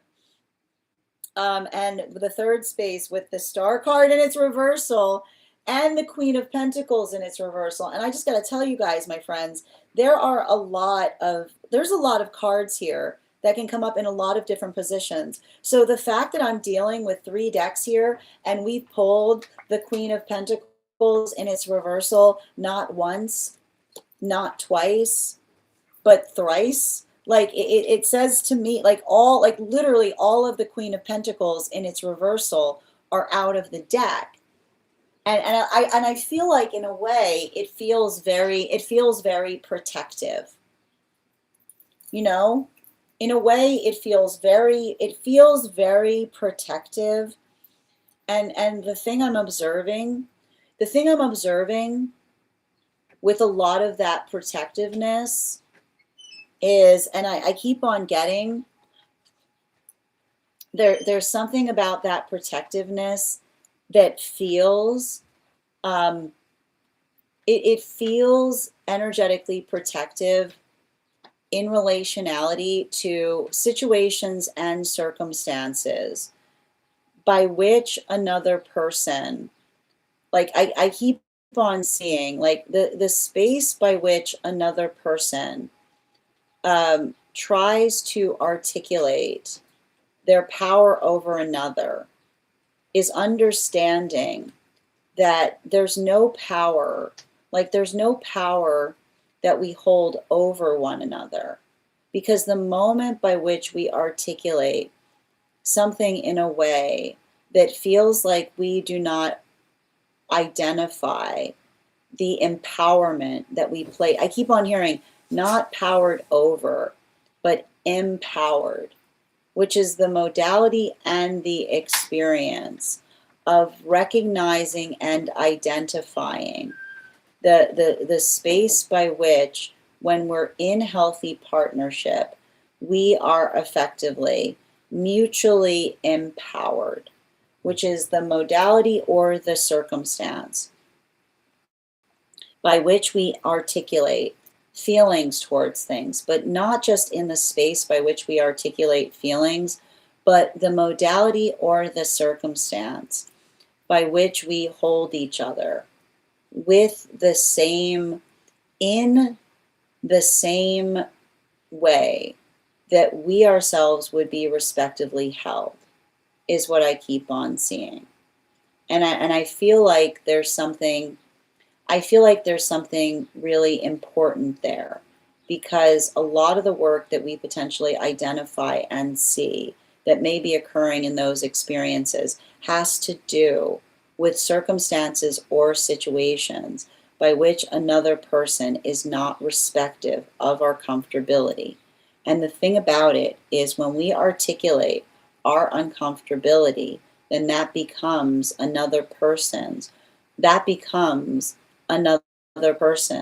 opportunity to be empowered by it, right? Our vulnerability is the light that we give to one another. And in the modality, and when we understand that, when we recognize that our vulnerability is a gift that we give to each other, then when we hold it in a way that is energetically sacred. And in the modality by which we hold something that is sacred, we recognize and identify that it is not something that we are energetically flagrant with, but something that we speak upon or hold with a deep sense of reverence. Continuing to get clarification, moving back to the unconscious of masculine. Can I get 3 cards, please? 3 cards to clarify. And we've got here, we're going to be utilizing for masculine the Aquarian Tarot. 1, 2, 3. We've got the 3 of Swords in its reversal.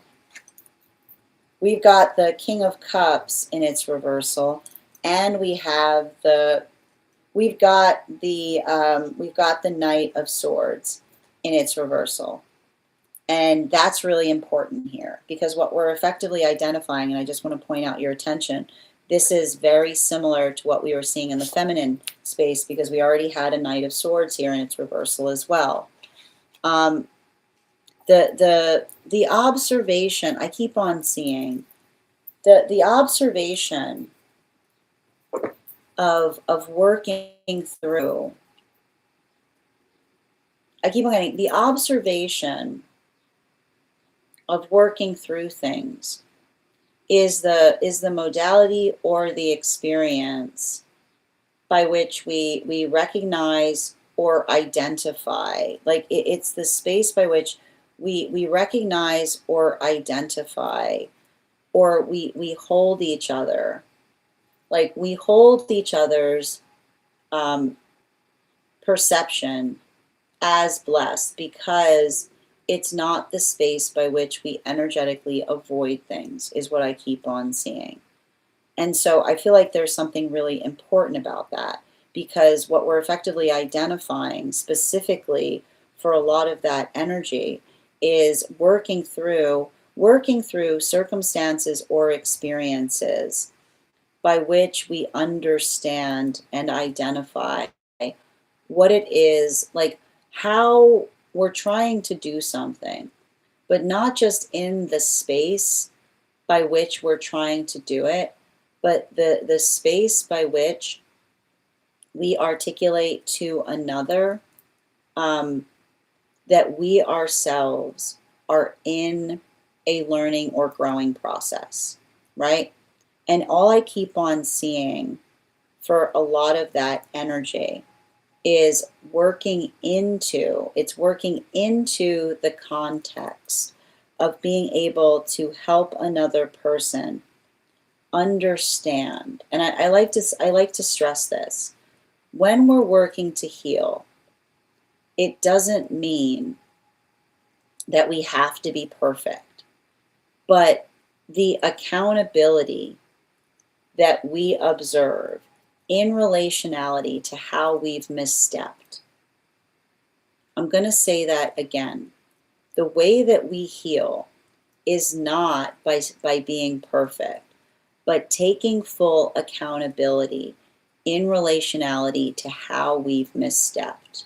Because when we acknowledge and we articulate upon the recognition of how we've misstepped, then we articulate to another the space by which we work to do something better, or the space by which we effectively identify how we are working to heal.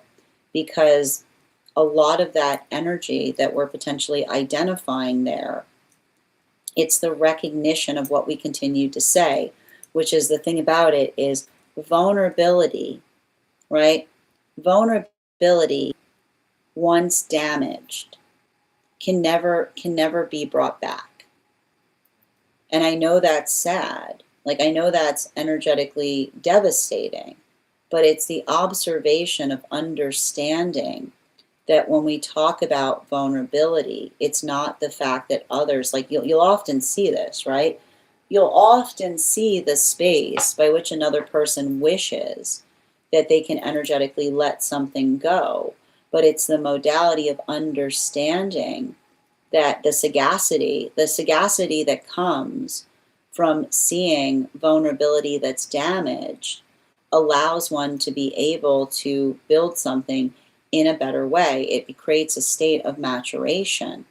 So we see that for a lot of the energy potentially facilitating or building into that work, I feel like it's interesting because I feel like this is energy of masculine that is often felt the context of understanding the closing off that happens in a relationship when we've overly damaged vulnerability, because you lose, it literally feels like you lose a version of the person that you used to know, because it's the version of the person that felt that they could be safe in one's own embrace. So the modality of experiencing situations and circumstances, I almost feel like that's a lot of the masculine energy that has sagacity in terms of saying if somebody that you care about holds caution to you, right? Then it's the observation of taking the accountability in terms of the vulnerability that was damaged that makes them feel energetically cautious in the first place, right?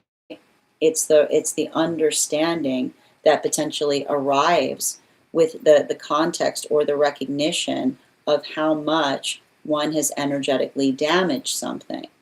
So I feel like, and that's why I keep on seeing that, it's the work that the masculine does in order to facilitate and heal from the energetic damage done as it relates to circumstances or experiences by which they themselves may have misstepped. And in the space by which we do that, the work becomes energetically blessed. Now, moving towards feminine, we're going to be utilizing, for feminine right now, we're going to be utilizing the Smith-Waite Centennial deck. 3 cards, please. Okay, thank you. All right, what do we have here? We've got the Tower card in its upright. We've also got the 4 of Pentacles in its upright, as well as the 4 of Wands in its upright. So I'm seeing a lot of that 4 energy there. And a lot of the 4 energy that I'm effectively seeing in the context of, that energy, I feel like there's something very beautiful and restorative. And I want to point this out. Like I know that there's a tower here, right? But I want you, and this is why we talk about the fact that not all towers are alike, because like look at this is a protected tower. You know what I mean? Like, do you see these cards here? Especially with the valuation, especially with the valuation of a lot of that 4 energy that we're potentially observing there. What we identify with a lot of that 4 energy that we're potentially seeing, it has a lot to do. It has a lot to do with the observation of being able to energetically, I keep wondering, the ability to energetically work through something, but working through something in such a way that it effectively creates the space by which one is able to navigate and articulate, like working towards possibility, but not just working towards possibility is what I'm seeing. It's working through possibility that is articulated and amplified in relationality to what what one is trying to do in perpetuity. And I feel like there's something really lovely here in the combination of seeing these 2 cards together, right?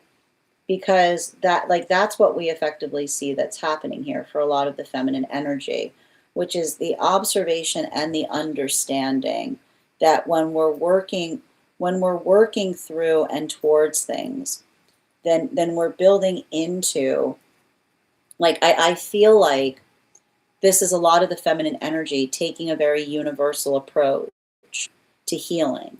And the thing about working through, taking a universal approach to healing, is the observation or the understanding that when we energetically heal, we observe and recognize how we ourselves feel about things. And so the modality by which I see a lot of the energy articulating upon trying to, I keep on hearing, trying to do something better, right? I almost feel like there's a lot of that energetic elevation that is occurring there. But a lot of the context by which we see some kind of elevation potentially occurring is the space by which the energy identifies or effectively works, I keep on seeing, works through something works through something in the context of being able to, how do I describe it? It feels a lot like showing instead of telling, right? It feels a lot like kind of working into the context of being able to articulate and amplify to another, like what feels most productive. But even in the context of doing so, I feel like this is like, it feels a lot like there's just a lot of this type of energy connected to it, which is like, and I like to point, like, I don't know, I keep on hearing like, this is the energy that goes like, this is how it's done, right? Which is like being like it's when you take something off the ground and you say you're utilizing it in the wrong way, and then you put it in the space by which it's supposed to go, right? And I feel like there's something, I feel like there's something really important about that potentially it is the identification point in understanding, right? It's helping another person understand the difference between, I keep wondering, the difference between doing something casually and doing something reverently is the space by which we effectively identify and recognize how one does something in such a way that helps one see something with more clarity. Now this brings us to the non-binary space, and for non-binary right now I'm going to be utilizing the Tarot del Fuego in the heart space. 3 cards, please. 5 of Wands in its reversal, with the Empress in its upright in the center, and the 2 of Cups in its upright. And here's the thing about it. There's like a lot of, I feel like there's a lot of hands on the hips energy right now for non-binary energy. And it has a lot to do, I don't know why, but like I feel like there's something in the non-binary space that says like I don't know, I'm hearing like get someone's name out of your mouth, which is like, and the reason I'm hearing that to a certain extent is, and I feel like here's the thing about it. There's nothing worse. There's absolutely nothing worse than when another person tries to articulate that they're doing something abominable on the behalf of another person, right? There's like the worst person you know. You'll see it every time. There's the worst person you know perpetually going around doing abominable things and claiming that they're doing them on another person's behalf. And there's a space by which it says, if you have not gotten that person's agreement in terms of doing something, you can't say that you're doing something for them. You can't say that you're effectively doing something on another's behalf, because the thing about it is, and this is the thing that's beautiful about it, when you see another person doing something for another, there's the modality or the space by which it feels energetically sublime, right? It feels sublime or wonderful, because you'll often notice it, and this is what I see with the feminine energy, right? What does it usually look like when you're working on someone's behalf? There you are holding that name up, right? Like there you are holding that name up in a good way, right? This almost feels like it's moving into like the message that we saw with feminine. Like when you care about something, you hold it up in a good way, which says we're going to do something even better, like for that, right?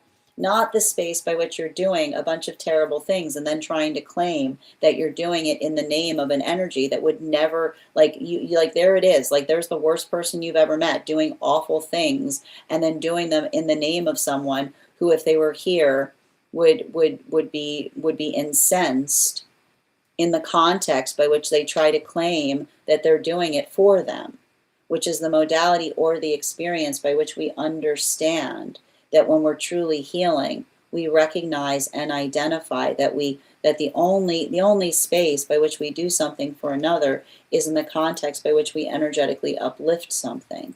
It's the modality by which we make something even better. It's not the space, but how do you think energy feels when you're constantly making things worse and then you're trying to articulate that you're doing it in their name, what do you think happens? What do you think happens in situations and circumstances of that nature? Bottom of the deck on this reading for masculine energy, Page of Pentacles in its upright. Page of Pentacles in its upright, which I feel like for what I feel like for a lot of the energy potentially working through is, and this is the thing about it, intention, healthy intention rings true, is what I keep on getting for a lot of the masculine energy. And the reason we get healthy intention rings true is that healthy intention is sturdy. And the way you can usually tell healthy intention is the space by which the shape of the intention does not change depending upon the room that you bring it in, right? It's the modality or the experience by which what's beautiful about a healthy intention is when you bring it into different spaces, it enhances. You see even more possibility within it. It's not the space by which you have to energetically hide it. And again, it's a continuation that says, if you're ever worried about whether your manifestation goal is healthy or not, start sharing it with others. Start talking about it. And if another person, and if there's something about that that you don't necessarily feel energetically comfortable sharing, then that is something that you need to be aware of, because that is exactly the shape of your shadow work that is potentially occurring as it relates to something that one needs to heal within or something that one needs to heal without, because that is the space by which we work to heal even further by being able to identify that our manifestation goals should be joyful noises. And that's why we articulate that when we make a joyful noise, that's us sharing a manifestation goal that's mutually shared by all, that often grows in the context by which we articulate it. While for feminine energy, we're going to be utilizing the Tarot del Fuego. Yeah, we've got the Nine of Cups in its reversal. And here's the thing about that Nine of Cups in its reversal. The Nine of Cups in its reversal is often the space. I feel like this is a lot of the feminine energy that's speaking towards feminine energy, because what we do, fear is not a healthy manifestation goal, right? Fear is not a manifestation goal. And you'll often see somebody doing something energetically abominable because they're chasing their fear by the tail, right? The space by which another person articulates, like, why are you doing that? Because I'm afraid. Well, congratulations, you're a fool. Right? Like, there you go. Like, why are you doing, like, that is literally the sound. Like, why are you doing that? Because I'm afraid. Congratulations, you're a fool. Right? Because it's the modality by which we understand that a healthy fear empowers and an unhealthy fear surrenders. I'm going to say that again. A healthy fear empowers. An unhealthy fear surrenders, which is when we have a healthy grip on our fear, we allow it to move us in directions that make things better, not worse. Because the modality by which you understand, and I feel like this is all I keep on hearing from the feminine energy, a healthy fear empowers, an unhealthy fear surrenders. So the modality by which another person allows their anxiety to conform their experience, because when you recognize that an unhealthy ego drives through fear, right? An unhealthy fear, like it's an absurdity realm. We've talked about the fact that those that are too deep in their ego only do overprotective things. And they do overprotective things not because they're logical, but because they feel like they're perpetually at threat. So all you do when you allow your fear to surrender instead of empower is surrender to overactive egos that feel that they're constantly in danger. And in the context by which they're in danger, their fear says to everyone else, protect me, protect me, protect me. Instead of protect us, to protect us. It's the modality by which we work towards bettering, not in the context by which we effectively run around in absolute abject fear that is energetically created when we're too deep in our egoic state. So I feel like that's a lot of the energy that articulates and amplifies upon, right? This is the energy that says when feminine is fearless, right? Then the world changes in beautiful ways, because that is the space by which the feminine is also doing the work to overcome their own doubts in terms of doing something in a way that is energy, that leaves things energetically better than they found them. And for a bottom of the deck for non-binary, we've got, with the Smith-Waite Centennial, the 8 of Cups in its upright. I feel like for a lot of the energy, often working through experiences, right? It's very hard to be the space by which one is perpetually feeling like you're navigating others' projections, right? Which is often, and I like to point this out, this is often the space by which, I feel like this is often the space by which the energy moves away from something, and then another person articulates regret, and then another person says, did that person move away from it because you made them feel welcome, or because you are trying to get them to effectively fight your battles for you, right? And I feel like that's often the space that non-binary energy feels like they have to occupy. The space by which they're energetically arriving for things constantly, and the space by which the energy that is projecting onto them as a bunch of cards fall, the space by which a lot of energy tries to put energy towards them to make them feel energetically uncomfortable. And there you see non-binary energy navigating projected energy, working to make them uncomfortable. And there's the energy operating in fear that doesn't say anything, because they're too energetically vulnerable in the space by which they cannot acknowledge their own anxiety in order to take fearless approaches to things. So this is why I see that a lot of that energy works through things, because it's often the modality by which they effectively feel like they have to go through things so that others don't have to. And then noticing the shape of the energy that builds into the context of having energy around them that is energetically brave enough to have to navigate the circumstances or situations that are necessary and relevant as it relates to creating situations by which we feel energetically respective and receptive. Because when others are receptive, then they are energetically receptive. It's the modality by which, when we care about each other, we don't put each other through things. We go through things so that others don't have to. That is our daily collective read for today. I want to thank you guys so much for being here and receiving these messages. Just a reminder, if you would like to book a private reading with me, it is a 2-step process. You have to book the reading, you have to pay for the reading. Please make sure you do both if you'd like to have that reading. Most importantly, please remember that I will never, ever, ever, ever, ever, ever, ever, ever, ever reach out to you for a private reading. I will never DM you. I will never PM you. I will never slide into your inbox and tell you that I have a very important message that only I can deliver. The only way you can book a reading with me is if you book one on my site, so I would encourage you to do it there. A couple of updates before we move into personal readings today. First and foremost, thank you to everyone who participated in our tarot class. Our next tarot class will be held on Thursday, May 21st at 6 p.m. PST, 9 p.m. Eastern. We will be continuing our studies into the tarot with a focus on the court cards in the Pentacle suit. If you would like to become a part of that tarot class program, all you need to do is head on over to my stack and become a paid subscriber.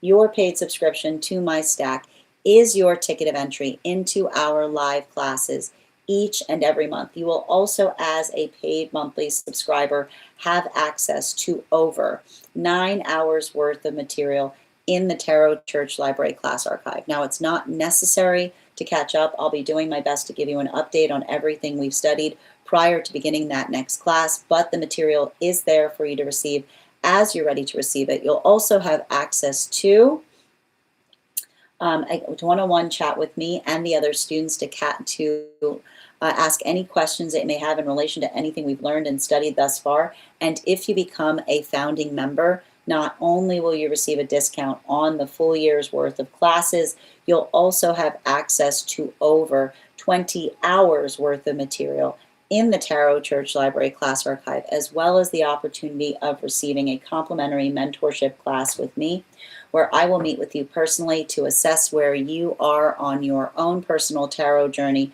and give you the best insights in terms of how to utilize those classes to the best of your advantage, moving towards your tarot goals going forward. One of the things I try to do in these classes was make them accessible to the absolute novice tarot reader as well as the seasoned reader. There's definitely something there for everyone. Don't let your lack of experience or your robust experience prevent you from joining us in these classes. And even if you don't become a paid subscriber to my stack, I would encourage you to follow me there to stay up to date on any new offerings or services. I also post my Mystic Meditation articles there, which give you updates on everything we've been seeing energetically in article form. I also want to let you guys know that on top of my standard life path readings, I also offer mentorship classes. These are for any of my students seeking a more personalized educational experience with me. I take a very limited number of students for this reason, as those classes are focused on each individual's personal spiritual goals and journey work. Those classes can be purchased on an individual level or as a monthly class series, weekly or bi-weekly, as your schedule permits, so that you can stay more consistent on your personal journey. I'm also very happy to offer dream interpretation readings, which you can purchase per dream or as a series. If you purchase a series, I would encourage you to start to keep a dream journal, as we will meet weekly or bi-weekly with that journal and utilize the tarot to understand the key themes and messages coming towards you in the dream space. I want to thank you guys so much for being here today and sharing in these messages, and we will do this again tomorrow. That is our daily collective read. We are going to get started on personal readings. Congratulations. Congratulations to Kath. You got our highest gifter today. You will have a free reading. That reading, as we said, will be available to you starting tomorrow because we are on a tight time frame. And also congratulations to Avatar. You came in second, so you will have an additional card in your reading as well. I am going to take a moment to read over some of the comments that came through as I was reading. The list is closed today. If you would like to get on the list for tomorrow, you will have first priority, which means you'll be read for before we start the daily collective. And also, friends, we are at 32.8K likes. When we get to 100K, I will be gifting a reading back to the collective, so make sure you're tapping that screen, and we will get to 100K in no time. You're so welcome, creative. Absolutely. Hi there, Helen. How you doing today? Excellent. And thank you, RN, for the follow. Hi there, Ivana. Thank you for the compliment, dear. Good to see you today. And Farrelly, thank you for sharing the live. Always appreciate when you guys share the live. Thank you, Maria, for the follow.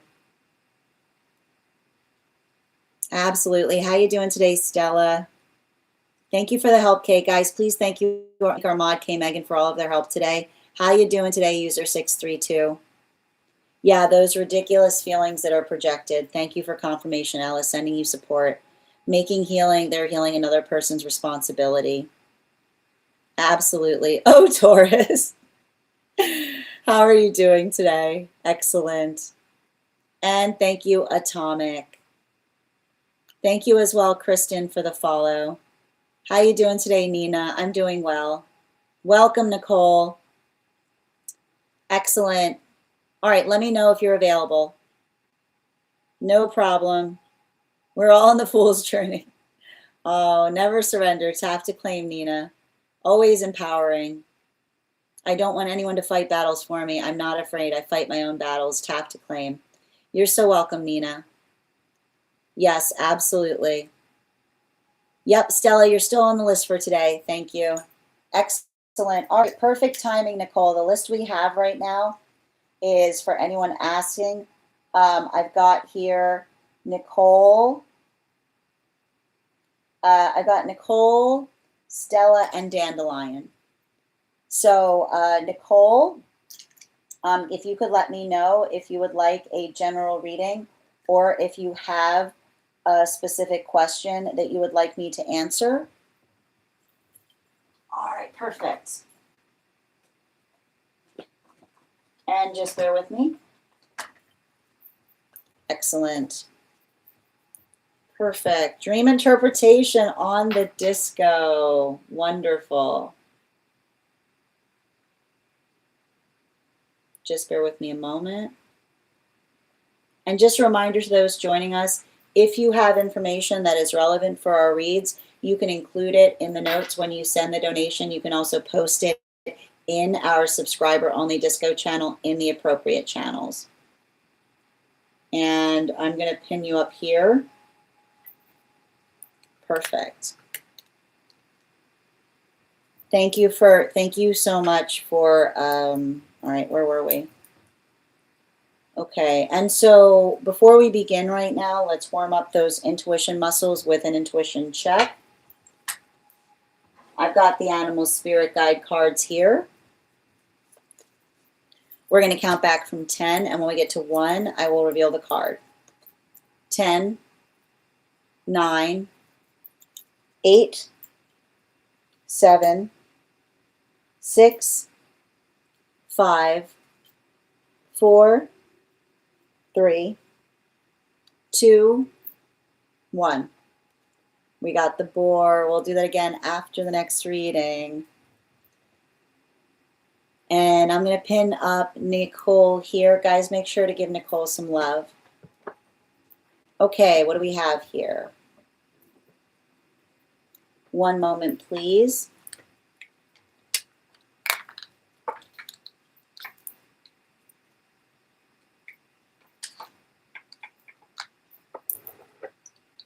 We're doing a dream interpretation outside tea. Monday night, 1.5 days post my pet's passing. I don't really remember most of the dream, just one important thing. I remember I was with my friend and we were walking through a crowd of people, and I noticed a man that either passed me, who looked to be about my age, dark hair and dark sunglasses, or wearing a white t-shirt with a specific graphic on it. I remember saying, "Hey, I have that t-shirt." And the man just walked past me and kept going about their business. But the important thing was the t-shirt. I had 2 good friends of mine that passed away very tragically when I was in the 9th grade in high school, and they had a memorial baseball game at our amateur team in town. I lived in, and I posted it, and they gave out these t-shirts, and it says, "Angels in the Outfield." It had angel wings on it and black lettering. As soon as I woke up, I wrote this down in my dream journal and went immediately to my closet to pull the t-shirts and know exactly where it was. I try not to wear it too often because it's white and I ruin white things. So I unfolded it nicely and decided I would wear that after work to my son's baseball game. It's after work and I put the t-shirt on to get ready and drove over to the game. And whenever I turned on that road, that's where I saw a fox sitting there, and I had to pull over and just take all the signs in. You also told me to look for my pet in my dreams from the reading later that day, and I feel like I had her in my dream last night, and possibly either a kitten form or another kitten. I don't know, but I do remember her being in my dream last night too. If you can make any sense of this for clarity or a message, that would be great. I miss them tremendously. Thank you. First of all, sending you so much support on that healing journey. Can I please get, where'd my deck go? Oh, thank you. Can I please get, it's interesting too, because I was yawning, and I don't feel like it was my yawn. Can I please get 4 cards for Nicole in relationality to this dream?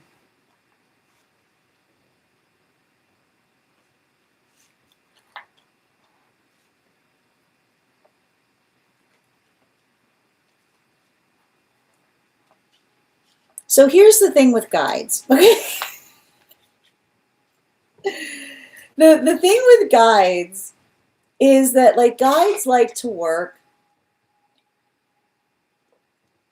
Like, guides like to work on many different levels as it relates to trying to get a message across.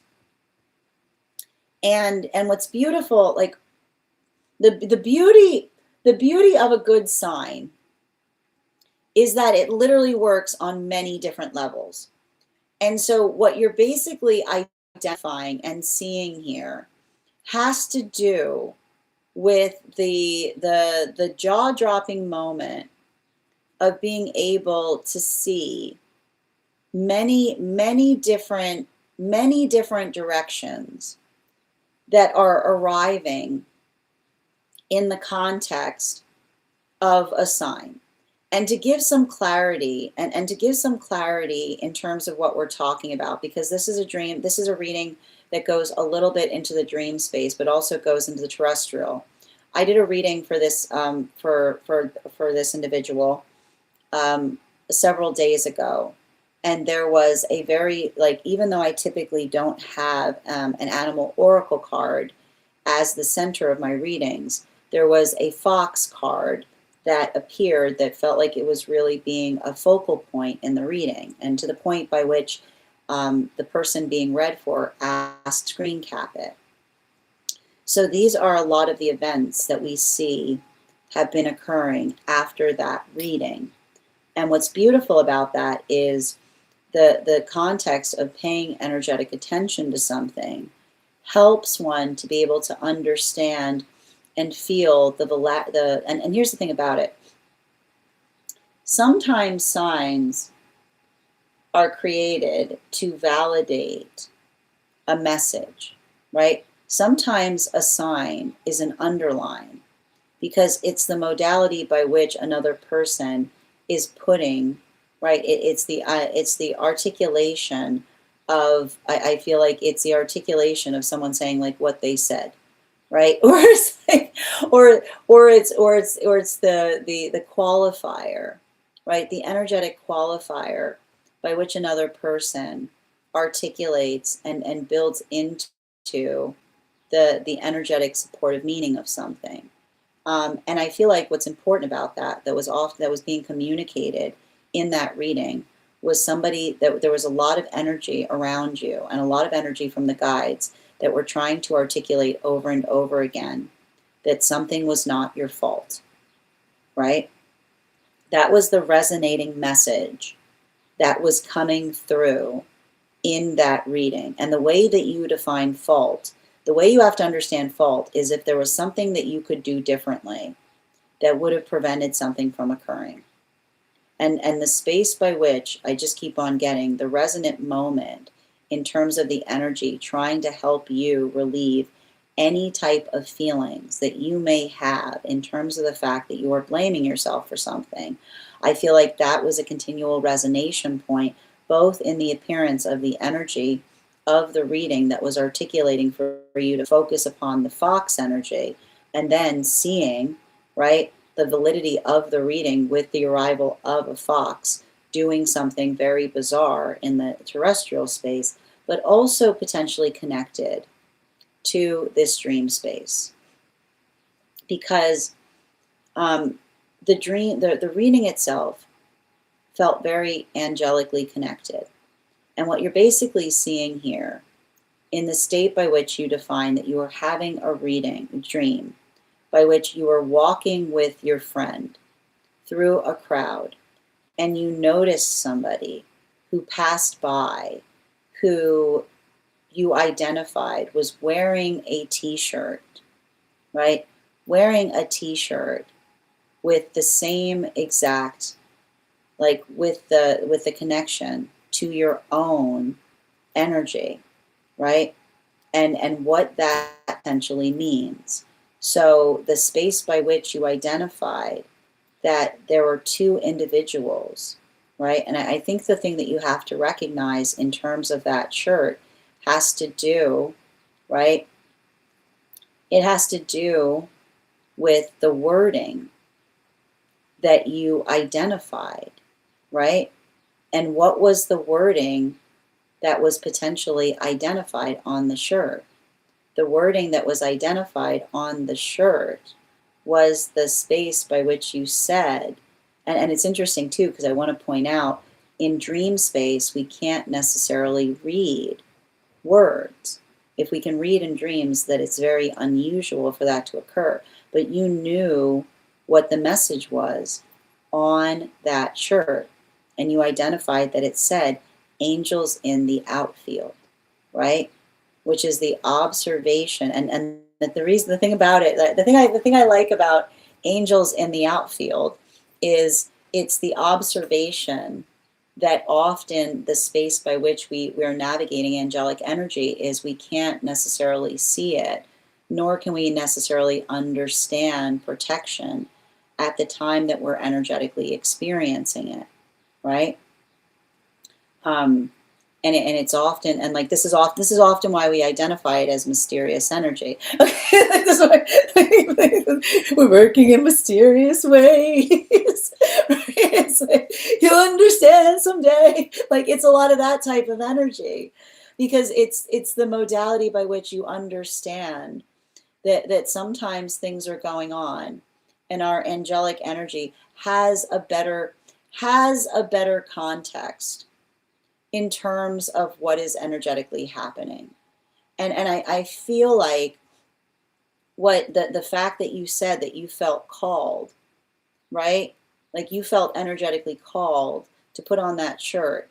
And there was something really beautiful that happened in that sublime moment, right? Because in that sublime moment, not only did you experience that symbol, but the symbol carried a dual meaning, right? Which is two different messages that felt like they were coming through to you in the form of that energy.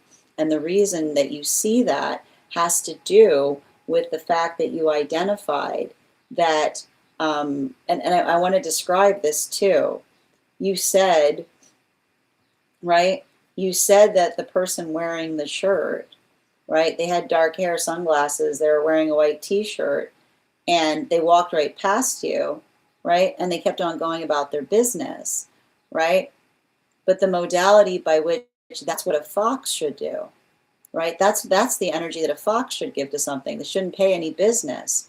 So the fact by which you noticed that the foxy energy was almost in the dream space, right? Wearing the shirt, and then there you see the fox doing something that was out of the ordinary, right? Which is not doing what a fox would do, which is just passing through and minding their business, but instead being like this, like just looking at you, right?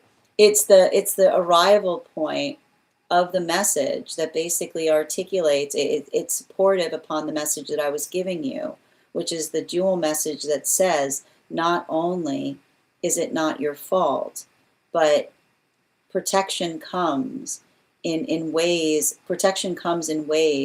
that confuse us, that we don't necessarily understand. But the space by which, right, the space by which the energy is trying to articulate upon the fact that angels are in the outfield is the modality by which someone is trying to articulate to you that you have that's something that is occurring. The priority is your protection, and it's also up to their discretion. It's what I keep, not only is it their protection, but it's also their discretion, because it's a modality by which you might not necessarily fully understand it, and that's the thing about it, right? Like that's why it's angelic energy. Because angelic energy is not necessarily in the space by which one feels that they need to energetically explain it, but the reassurance that you'll basically understand someday. Bottom of the deck on this reading. Yeah, I know it's confusing. It's confusing. It's very confusing because I know, and I'm not, and here's the thing about it, I need to stress this. I recognize, I see the fact that you're going through something right now that feels incredibly, like it feels like something,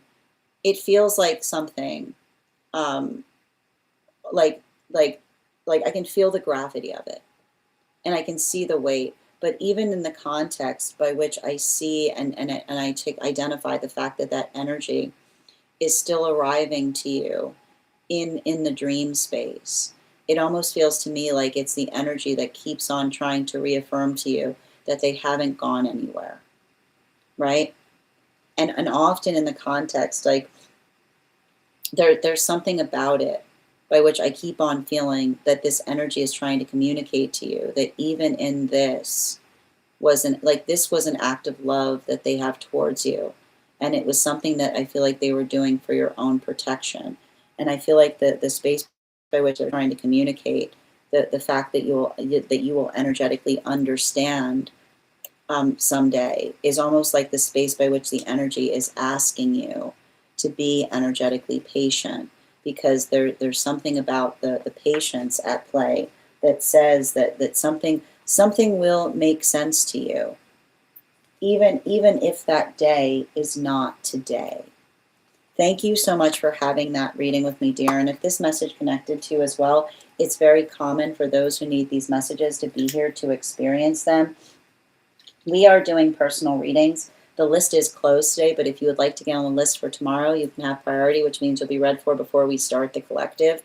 I'm going to take a moment to read over some of the comments that came through as I was reading.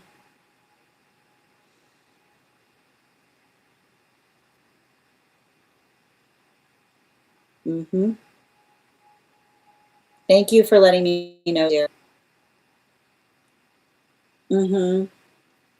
I'd like, it feels, yeah.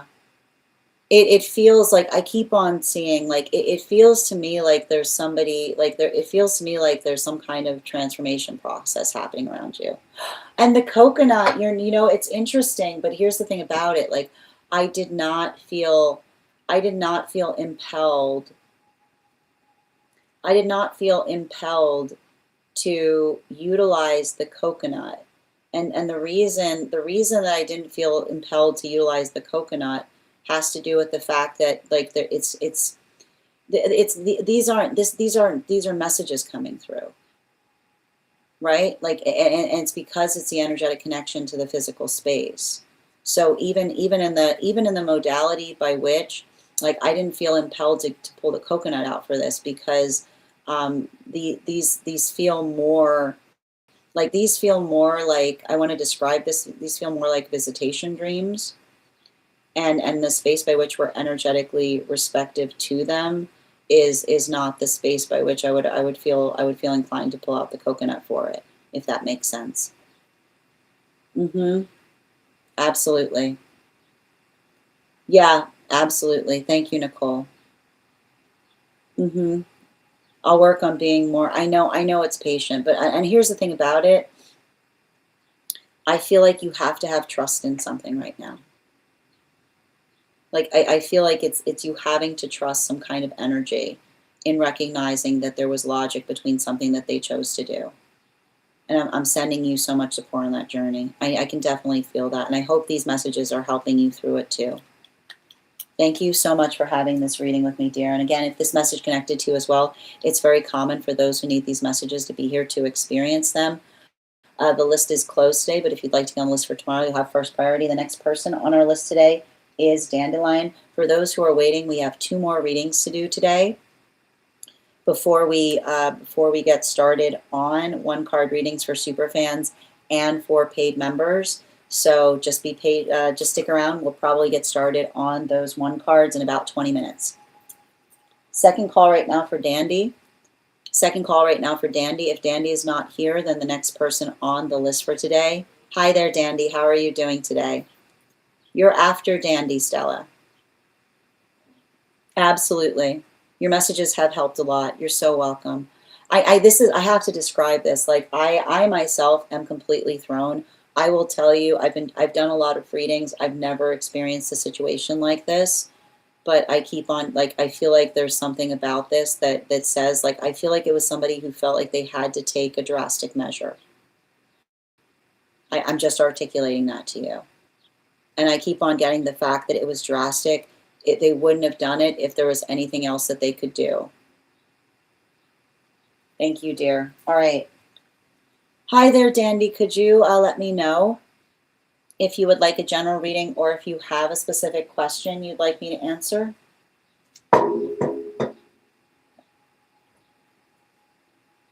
General love, please. I got you, dear. And before we continue right now, let's warm up those intuition muscles with an intuition check. I've got the animal spirit guide here. We're going to count back from 10. And when we get to 1, I will reveal the card.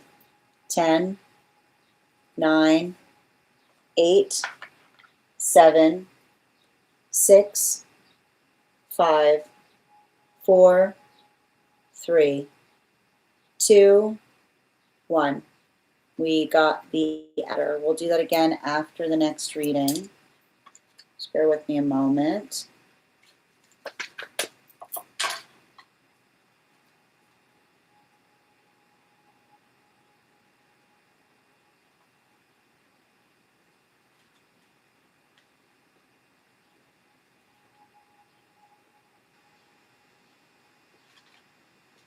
A minute.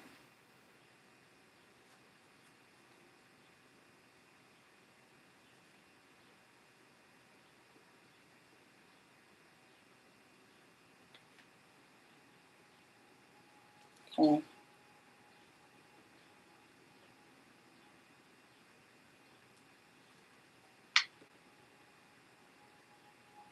Got it. Okay.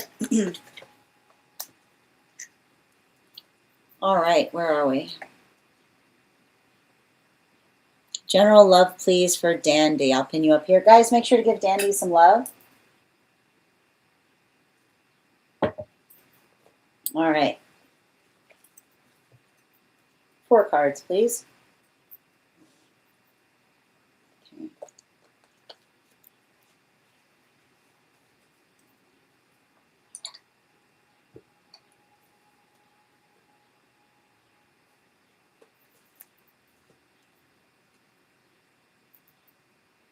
And 2 more.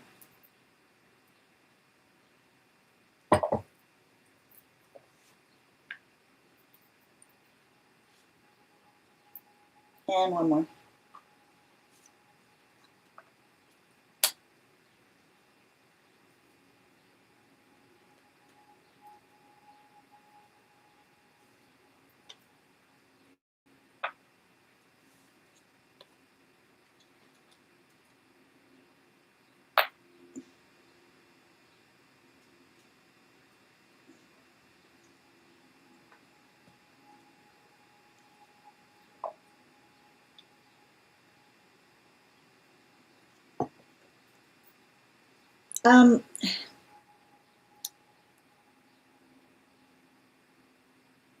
I feel like I see you. I gotta describe this here.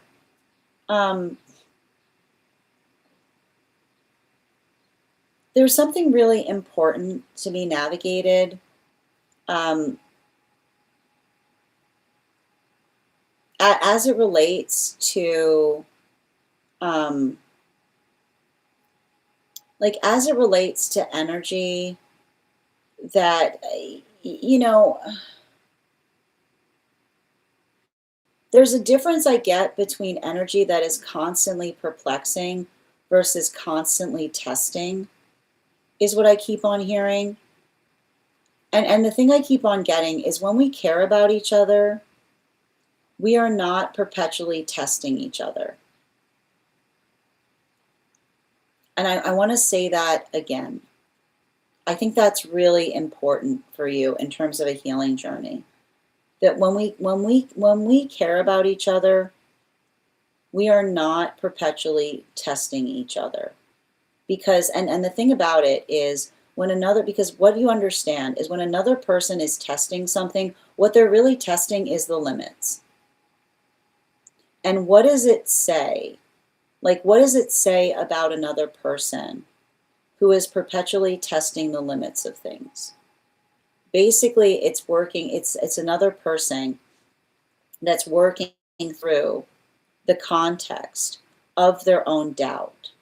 And the thing about it is, relationships by which another person is energetically testing limits have a tendency of not going anywhere. Because there is someone that is trying to feel energetically secure by testing their limits. And what they're really doing is they're tearing the person they care about apart in the process. Because the worst part about it, the only thing that's more insulting than when somebody does that is when another person is trying to have to pretend that they're not completely aware of the fact that it's happening.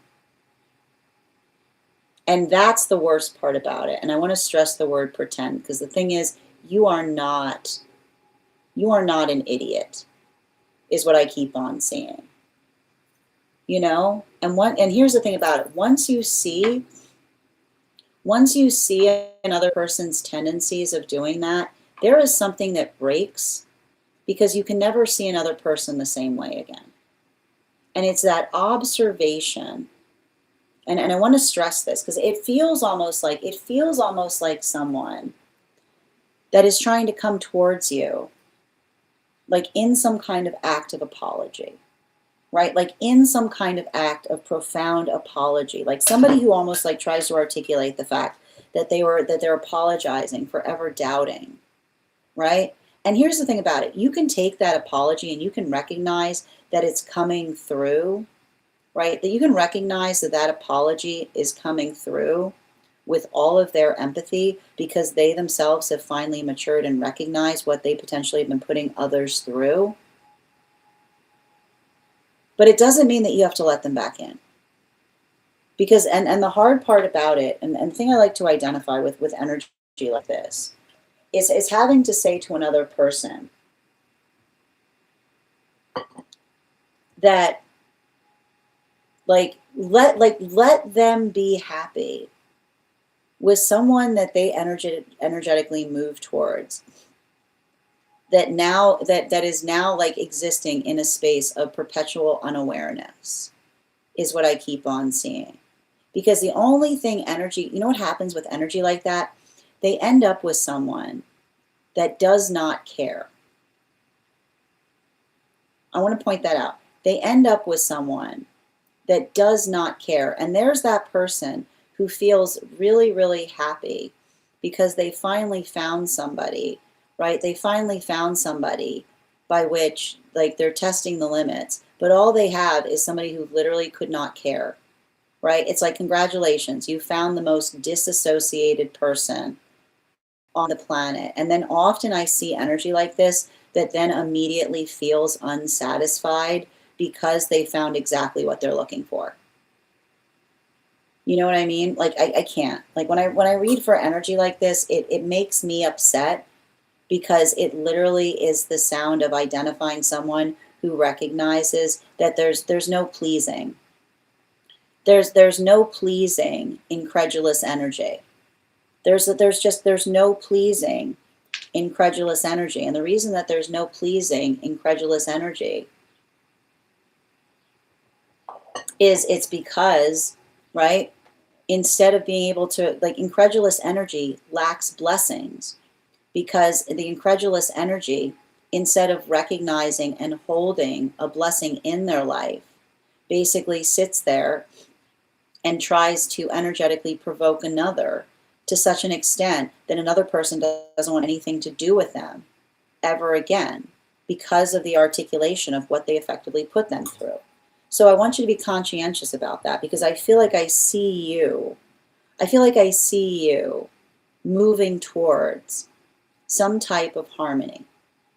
I feel like I see a situation by which you are working to find your bliss. And I keep on getting, if you're in the process of finding your bliss, remember that when somebody actually cares about you, they're not going to come towards you in that moment of you finding your bliss and then try to say, wait, stop. There's something I need to tell you. Healthy energy. I need to point this out. Healthy energy will be quiet, and even in the context by which they know they hold, and this is also to say, sometimes when we have someone who cares about us, it's the recognition point of an apology that they hold, which is not allowing their apology, right, their desire for an apology to effectively damage another person's bliss. Because sometimes, here's the thing about it, right? The desire or the need to apologize to someone, in some cases, is just as ego-driven as the demand to receive one, right? And it's the recognition of understanding whether our apology is energetically blessed in the space by which it gives someone what they need to be able to move forward, versus the apology that feels like it's arriving at a time by which another person doesn't need it, simply because they found their energetic bliss. And that's the modality by which an apology can almost become disruptive, because it's the sound of another person interjecting their apology into another person's blissful experience. So the modality or the circumstance by which another person articulates that is the state or space by which we understand and recognize what the shape of that work is. So I think that I want you to be very conscientious about that, because I actually see that in the realm of love right now, I feel like I see something that is growing and flourishing for you. Don't let somebody from the past, right? Don't let someone from the past come ruin some kind of present bliss that you're building by trying to articulate the fact that they're ready to apologize. When we're taking accountability, there's no readiness. We don't need to ready an apology. You ever notice that? Like, when we actually feel that we have an apology to give, we don't need to prepare to give one, right? So if somebody else is saying that, like I keep on, your watchword is ready, right? Because ready is somebody being like, it's very convenient, isn't it? It's very convenient that they're ready to deliver you an apology in a moment by which they find you focusing on your bliss. Let the word ready be the closure. Bottom of the deck. The word ready is the closure, because we never ready ourselves to apologize when we know that we owe another person one. When we owe another person one, we don't interrupt their bliss with our apology. We don't interject an apology in the moment by which we have bliss. All we need to say is, I'm very happy for them, right? I'm very, like, that's all you have to say, right? It doesn't require, I keep on hearing, it doesn't require, like, I keep on saying, especially if all they should be saying right now is, I'm very happy for you, right? The modality by which another person shares our bliss tells us everything we need to know as to whether they truly desire that bliss for us. Don't let somebody try to articulate, as you're finding that bliss, that they're finally ready, right? They're not coming into some kind of grand awakening process in the process of finding your bliss. That is potentially the space by which, if they were ready, they would be steady. And if they see, and your steadiness does not bring another person's readiness out, but often energy that's never ready likes to articulate that their readiness is there, not because they truly want the same thing as another, but because they don't want to lose connection to another. Thank you so much for having that reading with me. And if this message connected to you as well, it's very common for those who need these messages to be here to experience them. We are doing personal readings right now. If you would like to get on the list is closed today, but you can get on the list for tomorrow, and you will be the first person read for. You also have priority, which means you'll be read for before we begin the daily collective. I'm going to take a moment to read over some of the comments that came through as I was reading. For anybody waiting for one card readings, we'll be starting them after the next read. So just stick around.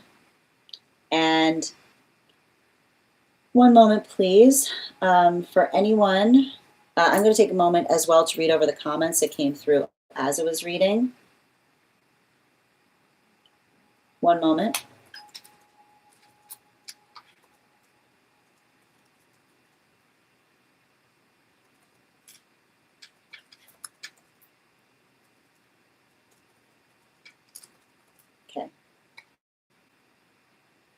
1 second.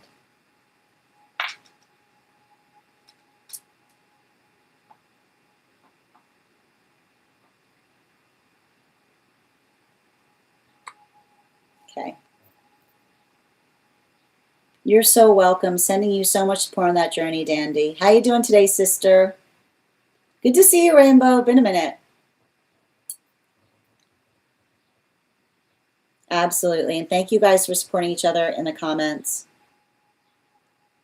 And just a reminder to those who are joining us over on the place where we keep the videos, your paid membership there also entitles you to 1 free 1 card readings. Hi there, Static. Good to see you, June. Yeah, beautifully stated, Static. I don't like to put labels on it, but I just keep on seeing, making sure someone isn't being ego driven in their desire to issue an apology. Hi there, it's Mike. Good to see you today. Pop quizzes give me anxiety to have to claim. Absolutely, and thank you for those gifts. You're so welcome, Dandy. Rainbow. I mean, I don't think anything I was saying, yeah, I mean, but here's the thing about it, right? I'm not, yeah, I don't think I was stating anything in relationality to that, you know? I don't think, I mean, like, I feel like, I'm not sure what you mean in relationality to monitoring another person's emotions. Like when we take accountability, it's not based upon the reactivity of another, it's understanding what we ourselves would do differently. So if that's what you mean. Absolutely. Hi there, dear. Thank you for letting me know where you sent the message, Stella. Yeah, it's I need I need to point out something that's really important, Rainbow, and it has to do in the space by which we're talking about allowances. So you have to recognize the fact that this is a personal reading, and the difference between a personal reading and a collective reading is the message that is directed specifically towards another person's circumstance or situation. So that's why I even articulated, you'll remember I did not say categorically all situations. I literally stated some, in some cases, and I was giving the indication as to the situation or circumstance by which an apology, the desire of another person to give an apology, if it doesn't feel like it's going to help, but it might actually trigger someone back to something. So that was exactly the situation by which I was talking about. I wasn't stating, I literally said I wasn't stating all cases. I said in some situations. And that's about somebody who's holding discernment as it relates to the reason by which they want to give another person apology if they see them in a state of bliss and they don't necessarily need it. I hope that helps clarify. Yep, absolutely. And again, it's perfectly fine. We again, in the space by which we might agree to disagree, I was speaking related to directly towards that situation. And it also points out, it does seem that Dandy is understanding in relationality to the situation I'm talking about. So thank you, dear. All right, we're going to continue right now. The next person on the list is Stella.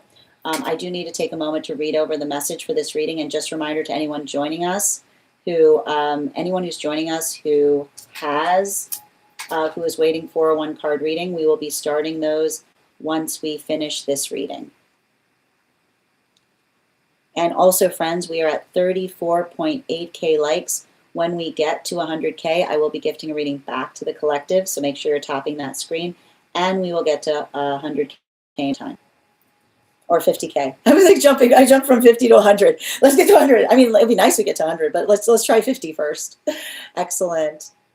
Hi there. And for those who are joining us, I would over on the place where we keep the photos, I would love to be able to offer 1 card readings there for members, but I need to get to 10,000 there to do so. So if you guys give me a follow, if you're joining us over on the INSTA, I will thank you with an affirmation from a guide for the advanced soul. If you're already following me there, just share this live with 3 individuals. I'll be happy to give you that affirmation as well.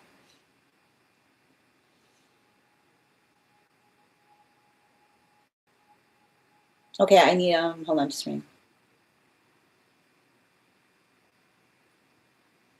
Mm-hmm.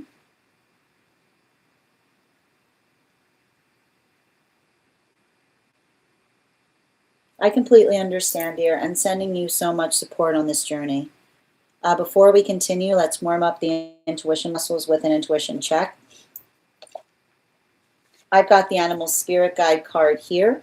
We're going to count back from 10, and when we get to 1, I will reveal the card. 10, 9, 8, 7, 6, 5, 4, 3, 2, 1. We got the sow. We'll do that again after the next reading. I'm going to pin you up here. Guys, make sure to give Stella some love.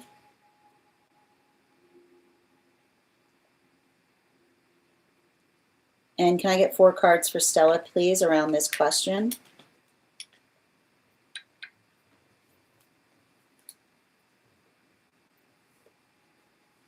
Or 3 cards. No, 4 cards. Thank you.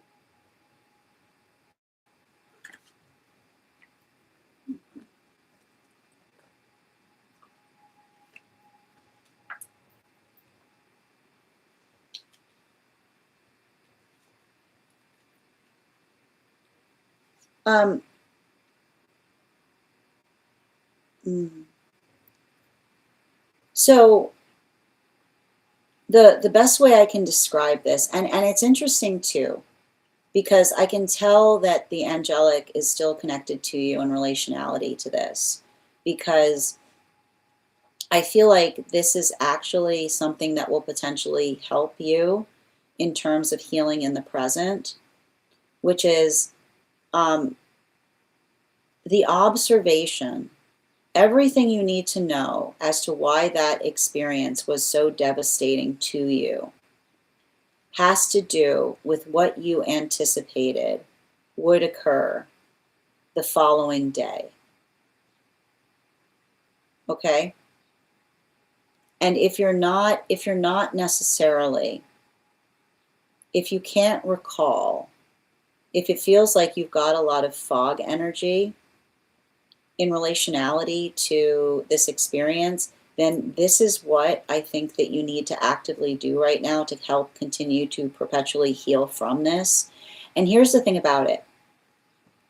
I don't want you to be hard on yourself in relationality to anything that may come up in terms of what you expected would be the reality the next day, because there's a lot of inner child healing that I see is occurring here. And you have to understand, when another person takes advantage of our naivete, it's understanding that naivete, like the thing that's so painful about naivete is that in a perfect world, our naivete is uncorrupted, because when others see us in naivete, then they understand that they're energetically sacred with it, right?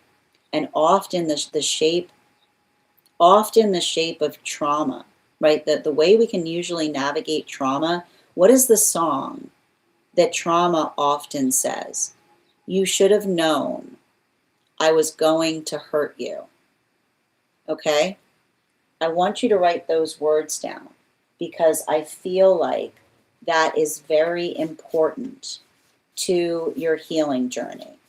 The difference between energy that works to preserve our own innocence and naivete versus the energy that not only breaks, not only damages our vulnerability, but tries to hurt us for having it in the first place.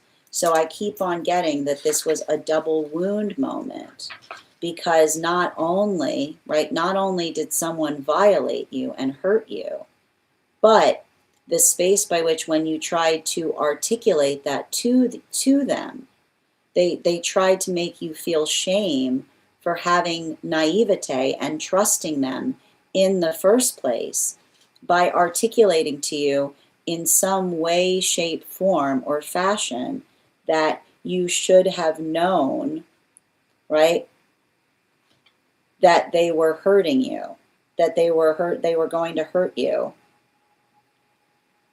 in the first place. And that is literally the sound, right?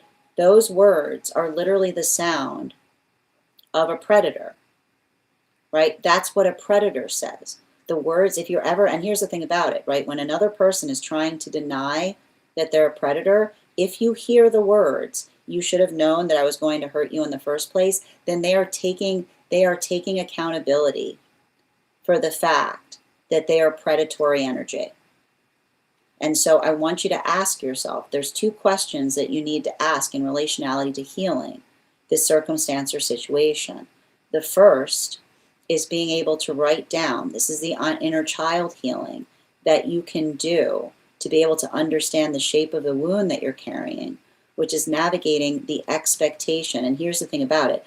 I don't want you to be angry at yourself if something that you were expecting the next day in the context of the present self feels unreasonable or wild, because you have to understand that is the nature of inner child healing. What you probably expected in the context of the sophistication that you find yourself in today, you're probably going to recognize that something that you were expecting was never going to happen, but you have to forgive yourself from that, okay?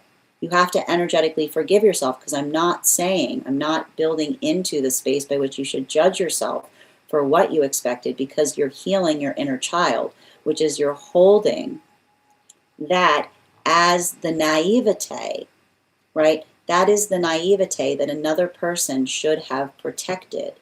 So your ability to embrace the fact that you expected something a different day following that occurring is how you're holding your naivete in a space of sacredness, because that is what they damage. And further, they hurt you further, because not only did they not honor that naivete, but they tried to make you feel shame for having the naivete. And you know that they were trying to make you feel shame for having the naivete if they communicated something to you along the lines of them stating, if they didn't say it out loud in this way, but in some way, shape, or form, what they were trying to say to you was the fact that you should have known that they were going to hurt you in the first place, which is the space by which they were trying to articulate that they not only did they know what you expected, but they didn't try to heal it and set a clear understanding of what to expect the following day, and the space by which they tried to make you feel shame for having an expectation in terms of what you thought would happen in the first place. So this is the sound. It's a double-crossed energy. It's a predatory energy that double-crossed you. And the reason you have to understand, the reason we articulate double-cross is because they didn't hurt you once. They hurt you twice, right? They put you in an energetic limbo state by which it made it feel like you were powerless and you couldn't move in any direction, because it's the space by which they tried to articulate to you that if you tried to say something happened, they would deny they would deny that it occurred. And not only would they deny that it occurred, they would have everyone around them try to articulate the fact that you were trying to create problems in their experience, but similarly and simultaneously articulating the fact that your expectation in terms of what you expected to happen with them was absurd, and you should feel shameful for having had those expectations in the first place. Bottom of the deck on this reading, I told you this is energy that exists in a miserable experience, right? It's the modality by which I feel like the worst part about this is they expected for you to get over it and to just be okay with it. And this is why I keep on seeing that angelic shrouded you in despair, because your ability of holding on to something in the space by which you continue to articulate how much it hurt you actually energetically protected you from, I feel like there's a lot of energy around you. You have to understand, they've done that before. All the energy around them went through that, and they just continue to put up with it. I feel like I keep on seeing like the energy that's around them are husks of their actual person. There's not even energy within them. It's like they're shells of themselves because they've had to disassociate so completely in order to perpetuate a connection with someone that they don't even recognize themselves anymore, right? It's like they're basically they're living a half-life in the context by which they've let go or surrendered who they are or how they feel in order to perpetuate a connection with this person. Which is why I keep on seeing, like, that's why I keep on having an angelic that keeps on apologizing to you, which I have to say, as someone who reads, seeing an angelic apologizing is the space by which an angelic is saying, like, I didn't want to put you through that, but I had to take a drastic measure, is what I keep on seeing. Thank you so much for having that reading with me, dear. And if this message connected to you as well, it's very common for those who need these messages to be here to experience them. We are doing personal readings right now. This is the angelic energy that I was seeing around it. I know you asked specifically about that card, but I wanted to show it here so that to help with it. And I feel like in a way something about that's also going to help you with your healing journey. Thank you, dear. All right, thank you so much for having that reading with me. As I mentioned, I'm going to take a moment to read over some of the comments that came through as I was reading.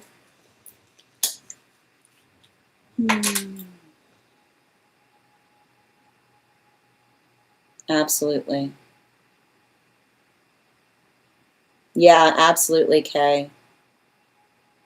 Oh, yeah, absolutely. Like, I feel like that energy is, like I told you, predatory energy will not clarify something and say you should have known, right? Like, predatory energy will not clarify something, but will try to articulate the fact that you should have known. It's very sad. Oh, and that's why I wanted to, like, that's why I wanted to show it to you too. In terms of finding out more about our guides, like the thing with guides, Marie, is it changes depending on the circumstance or person. Our guides find opportunities to connect with us when they feel like we're energetically ready to do so. And that's a lot of the work that I do with mentorship with those that I mentor, is helping to build a better connection to our guides, or also to help understand the messages that are coming through from them. You're so welcome, dear. And again, sending you so much support on your journey. All right, we're going to continue right now.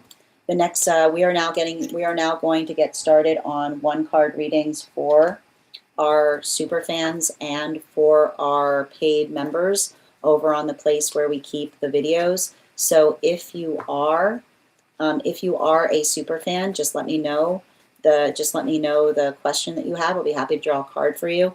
If you would like to become a super fan or a paid member over on the place where we keep the videos, just go ahead and do so, and you'll also be eligible for a card.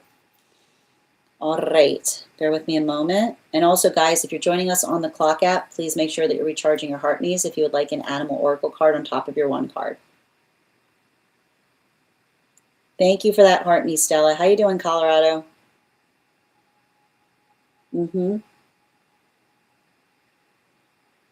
All right. One card, General, for Melissa, please. I feel like I keep on seeing, like, I feel like there's something important right now in helping another person. Don't let another person, like, it's entitled energy for someone to be like, oh, why are you making those choices, right? And being like, out of need, out of necessity, right? Like, don't let entitled energy make you feel like someone does not if someone does not understand the difference between doing something out of necessity versus choice, that's entitled energy. That's entitled energy. You know, and you can go ahead and correct. You can go ahead and correct entitled energy real quick, which is saying, like, you know, it's really like I keep on getting, it's really convenient to be able to look around and navigate and say, like, oh, why is that person, like, judging others' choices when you don't understand what they're going through, right? Like, when another person is judgy, then we give them, like, you give them that gift of empathy, right? Like, introduce them to the world of empathy, right? Be like, dun, da, da. Use a lot of that. Thank you, Melissa. Ella, one card highest, please. You know what? Like, what is this? Like, like here's the, it is, I need to point out, there is nothing more childish than going around in a mood and not telling people why. Like, it's really convenient, right? A good way to find attention, like if you ever want attention, just put yourself in a bad mood, right? Because like you'll often notice that those that like are attention seeking, like, and I always like to point this out, attention seeking energy is often not energy in a bliss space. It's somebody who's going around growling at everybody, right? Like, what's gotten into you? Like, right? It's like it's working through, like it's working through the space by which it's like, and here's the thing about it, like when somebody's mean like that, it's like you don't bring towards the attention towards it, because it's like, it's just like they have to learn to understand and communicate, right? It's not saying, it's not feeling the need of having to chase after someone because they're in a bad mood. Be like, I'll like when you want to articulate, like when you want to articulate with what's bothering you, like you can be like, I'm ready to have that conversation, but not feeling the need, like I keep on hearing, like not feeling the need to perpetually chase after someone. Because here's the thing about it, that's often somebody who has boundary issues, right? You want to see somebody with boundary issues, somebody who's always in a mood, right? And doesn't want to tell anybody what's up because it's very happy, right? Because either another person is receptive to asking, another person being like, oh, you finally asked, I'm happy to tell you, until that one time you go, why are you always bothering me? Give me my space, right? It's like, it's somebody who's constantly able to effectively move the 10 states in relationality to what they expect from us. Absolutely. One moment, please.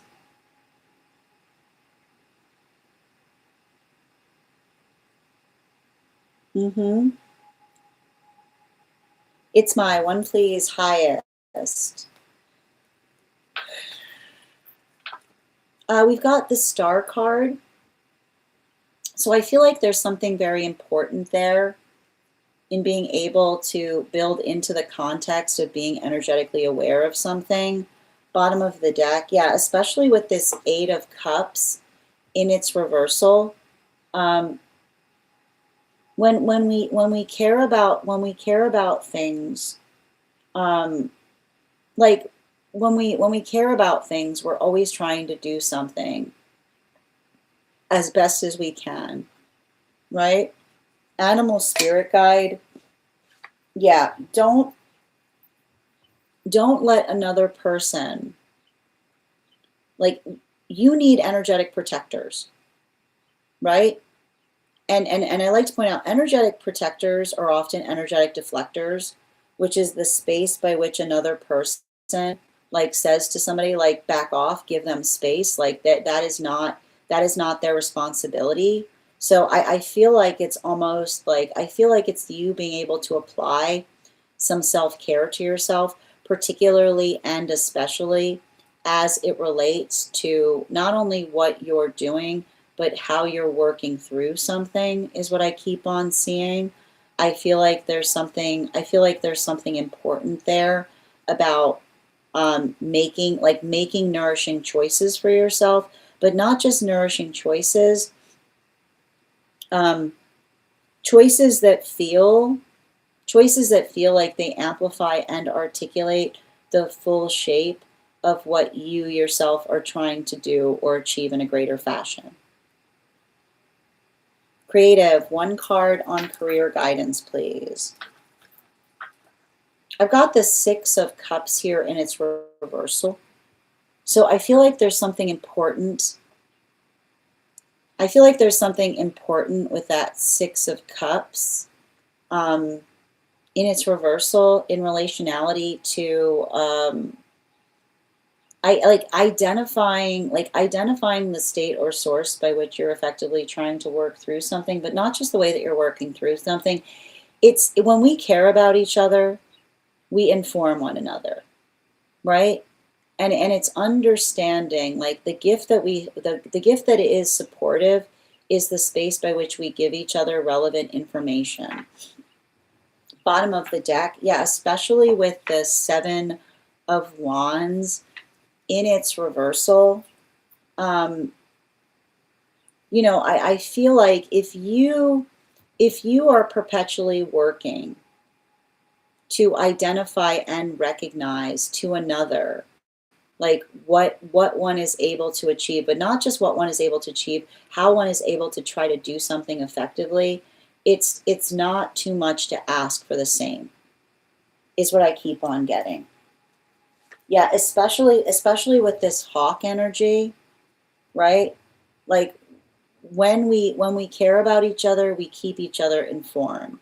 And if we care about each other, we keep each other informed. It almost says to me like you potentially articulating to another something about building healthy check-ins or some kind of schedule of checking in is what I keep on getting.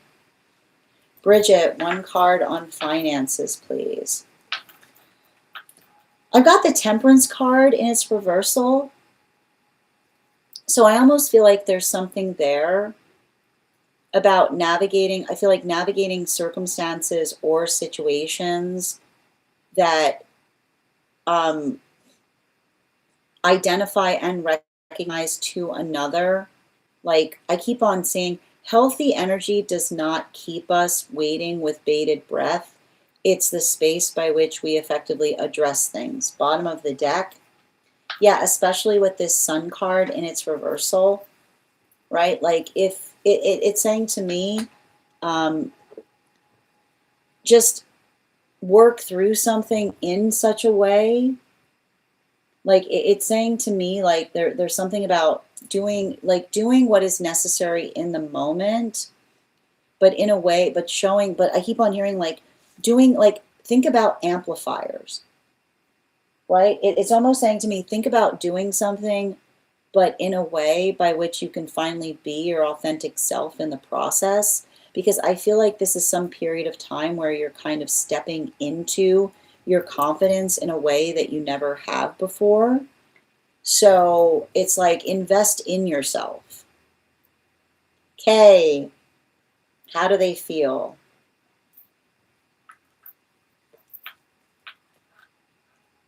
I feel like I feel like I see somebody that's going through a lot of emotions. And I don't necessarily feel like, the thing about it is I feel like there's somebody who's going through some kind of deep sense of loss.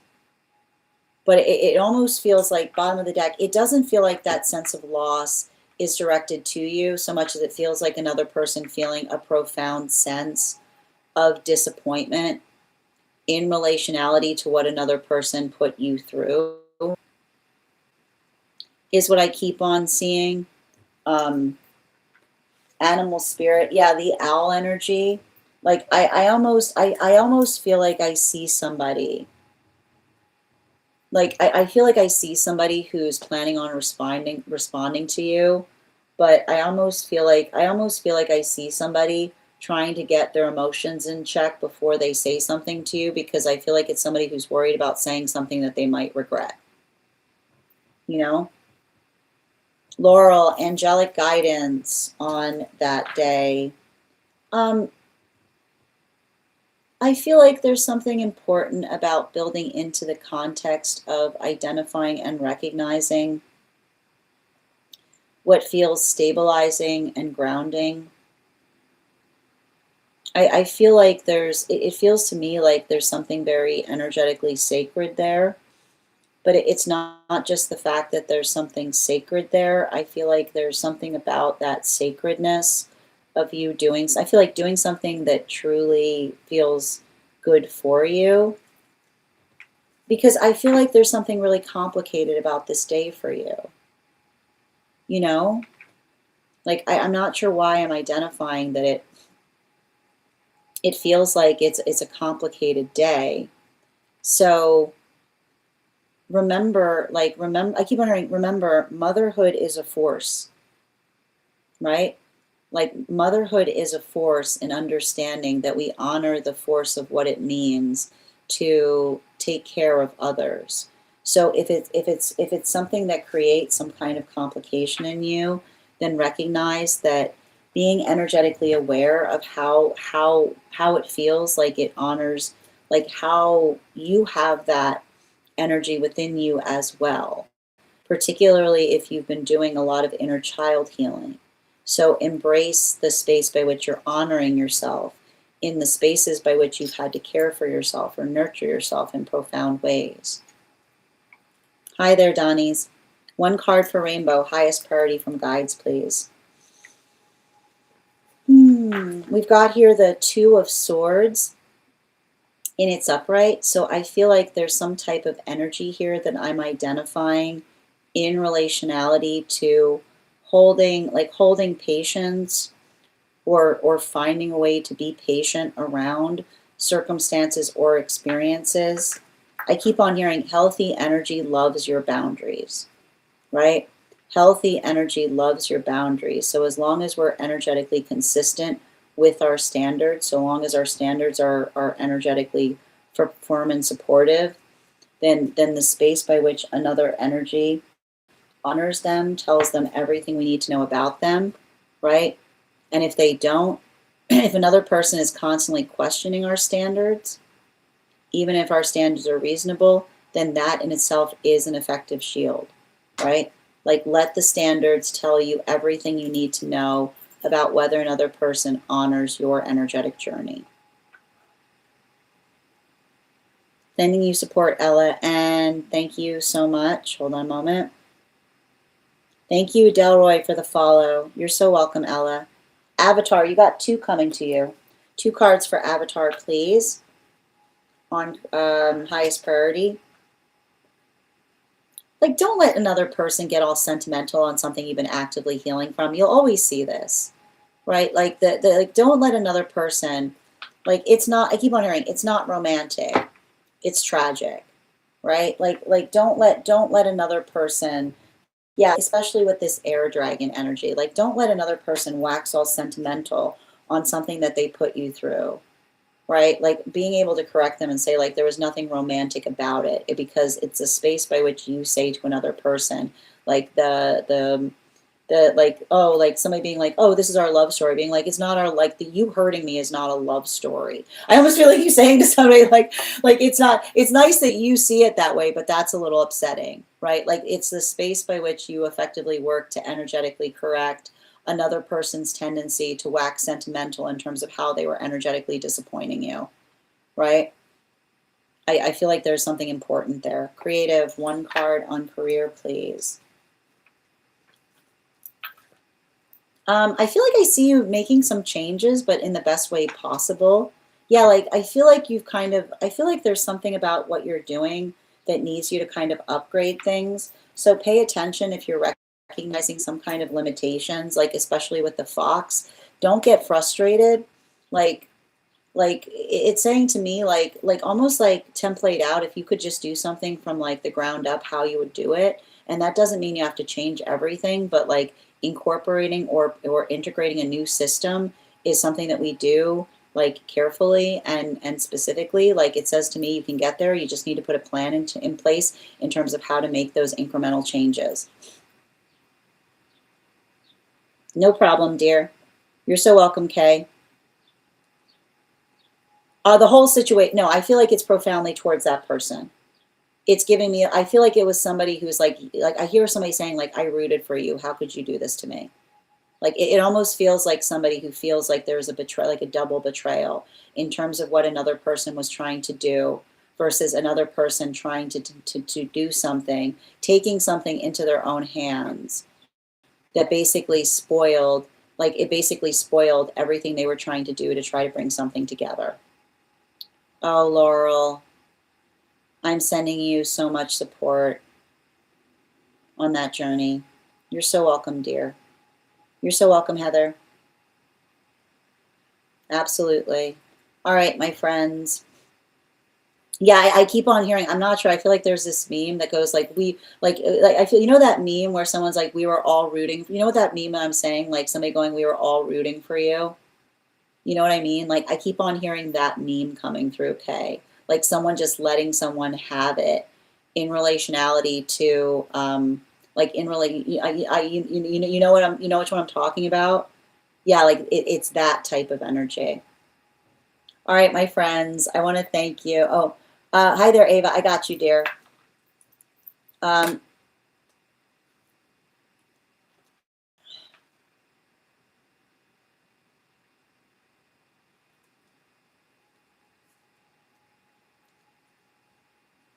we need to get into that because that energy's been popping up like wildfire around you. And I've been trying to get to the bottom of it too. Because like the thing about it is like, yeah, and we can talk about it. You got two cards coming up here. Because the thing about it is it feels like you know, it's complicated. And I feel like there's something about them being karmically connected to you and another person. Yeah, especially with this Eight of Swords here. You know, we can get into it, but like I've been trying to get to the bottom of it too because I've been picking up on that energy there too. Yeah, without the like it like everything I'm seeing around something. Um, it feels like it feels like confused energy is the best way I can describe it. And I like to point out confused energy seeks things, like gravitates towards things without intention, just because they feel drawn to someone rather than understanding or coming towards someone with a sense of intentionality. So I feel like there's something very important about that because I feel like there's something in the context of that I've been meaning to ask you about too, because it's been popping up a lot when I'm reading for you. Yeah, especially with the goose energy, you know, I feel like it has something to do with like a karmic connection that they may have with you in the past life that feels like it's unresolved in the present. I hope that helps. Yeah, you know exactly what I was talking about, Kay. All right, my friends, I want to thank you guys so much for being here today and sharing in these messages. We will be back on tomorrow. If you would like to be added to the list tomorrow, remember, if you get on the list today, you'll have priority tomorrow, which means you'll be read for before we start a daily collective. If you became a super fan today, welcome. I would encourage you to message me directly with a disco GIF, and I'll send you an invite to our subscriber-only disco channel. You can introduce yourself to the collective. You'll also find the perk section there, a special coupon code that will give you a discount to our tarot class subscription program. Our next class is going to be on Thursday, May 21st at 6 p.m. PST, 9 p.m. Eastern. We're going to be continuing our studies into the tarot with a focus on the court cards and the pentacle suit. I want to thank you guys so much for being here today and sharing in these messages. Yaz, I've got you, dear, if you'd still like your one card. Can you let me know what you'd like, dear?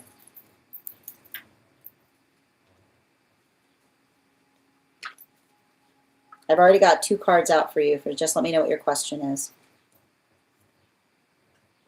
Highest priority. I feel like there's something coming through right now in relationality to healing something with a new person. Don't be triggered if there's similarities to the past. It's a hard time right now because I feel like there's a lot of shadow work that's occurring right now, particularly as it relates to relationships. Don't let the shadow work get the better of you. So identify the difference between feeling energetically triggered versus someone intentionally trying to trigger you.